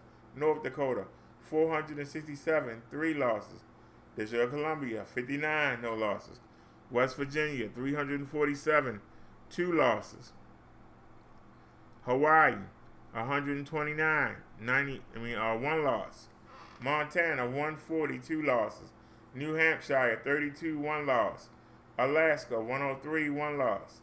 Maine, 42, 1 loss. Wyoming, 33 no losses. Vermont, 9 no losses. No stats for Guam. Mariana Islands picked up 1. Puerto Rico, 511. They had 12 losses. Virgin Islands picked up 10 and lost 1. No stats for the military. Veteran Affairs picked up 197. They lost 7. Federal Prisons picked up 88 no losses. Navajo Nation picked up 19 no losses. Your total for the day, 676,601 total cases for the United States. New cases, 39,282. Total deaths, 198,128. And deaths today, 707. which is a lot better than the 1,029 we had yesterday. So at least we had less deaths today. But we still hanging around 40,000 new cases today. Now, let's see how we stack up in the world. Trump always bragging about how he doing so good. Let's see how we stack up in the world. In the world, we got 28,937,285 cases. We got 924,511 deaths. People that have recovered, 20,804,204. So for the world, 99% in mild condition, 1% in serious or critical condition. Now, closed cases. Recovered, 96%, died, 4%. So the world is still better than the United States. The world is better.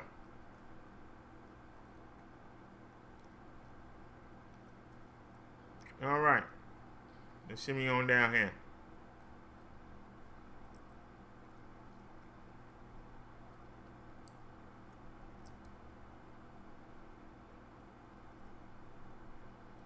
All right, let's get it.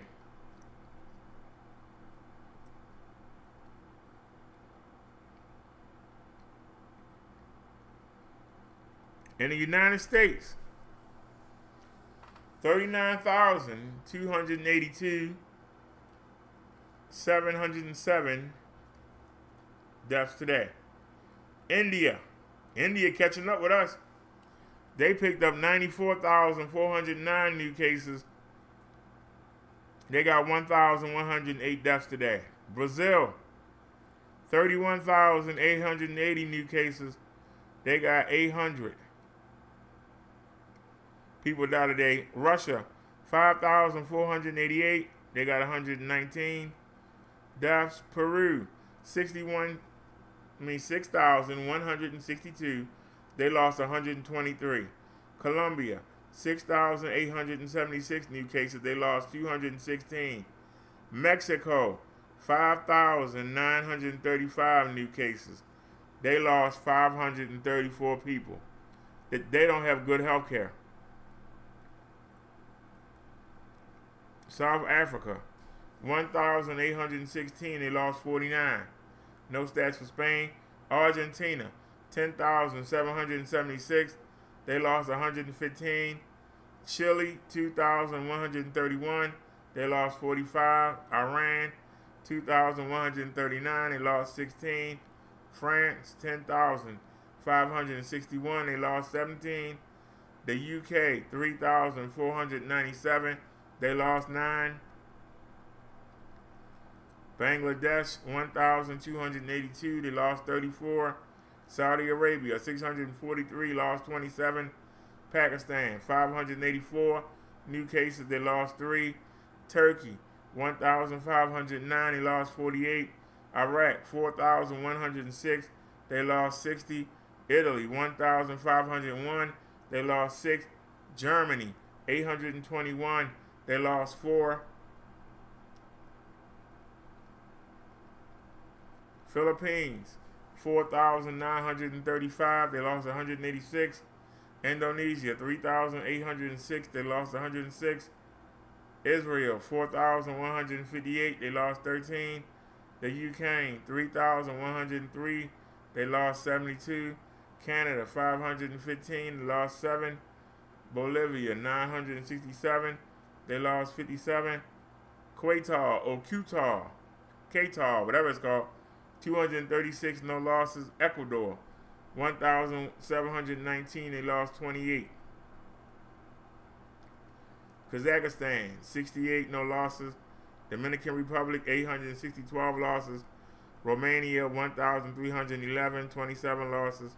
Panama, 711, 15 losses. Egypt, 148, 20 losses. Kuwait, 736, 1 loss. Belgium, 969, 2 losses. No stats for Oman and Sweden. China, picked up 6 and lost none. Morocco, 2,238, lost 29. Guatemala, 649, lost 20. Netherlands, 1,231, lost 1. UAE, 1,007, lost 1. Japan, 643, lost 11. Belarus, 191, lost 6. Poland, 603, lost 13. Honduras, 247, lost 9. Ethiopia, 521, lost 10. Portugal, 497, lost 5. Venezuela, 967, lost 9. I'm getting tired. God darn. Oh, but it's a fake disease.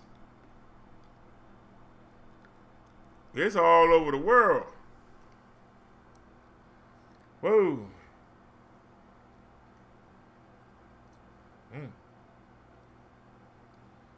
That's just crazy.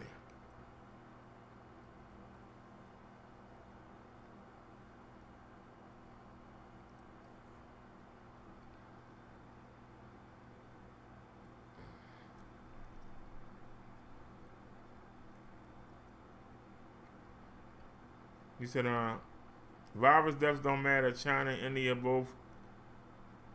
Power will soon 1 million. City will be gone. All the smoke over me hovering will kill more. How many HB jets in Chicago? One day we firebombed Germany, city Dresden, and it killed 250,000 people in a day. Maybe so. Alrighty, anybody have any links or something they want to talk about?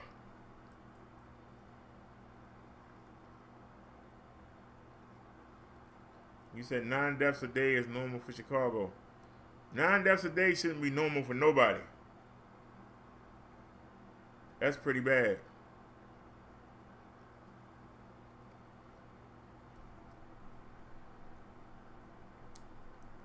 But alright then, y'all, let's go ahead and call it a night. Ain't nobody chatting except for Mud Duck.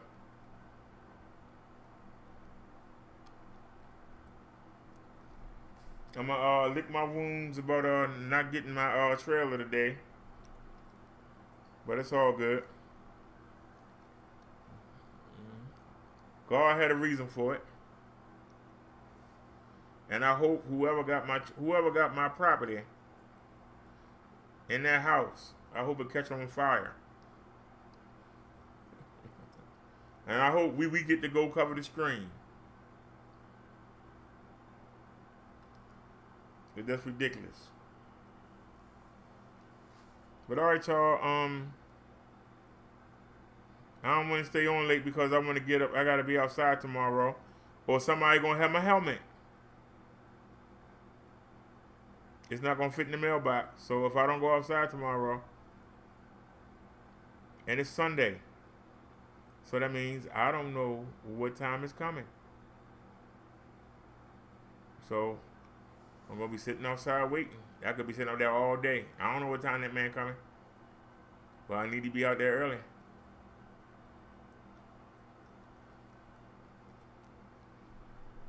So alright, let me set the chat real quick. Liz says good night, BD. Naya says good night, rest well. McDuck says it'll probably be there Monday. Nah, they said they dropped it off. My neighbor says she saw the truck and saw the person carrying it. Why she didn't take it, I don't know. I just find that really strange that she didn't grab it for me, but I'm going to leave it alone. I'm going to leave it alone. I can't do nothing about it. You know? Nothing I can do about it.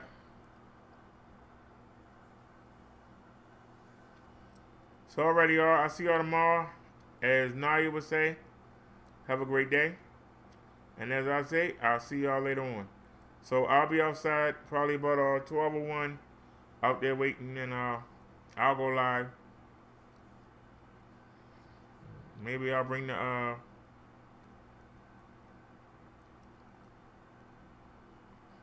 bike out. We can ride around while we wait.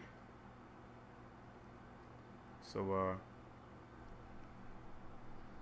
alrighty, y'all. I will see you.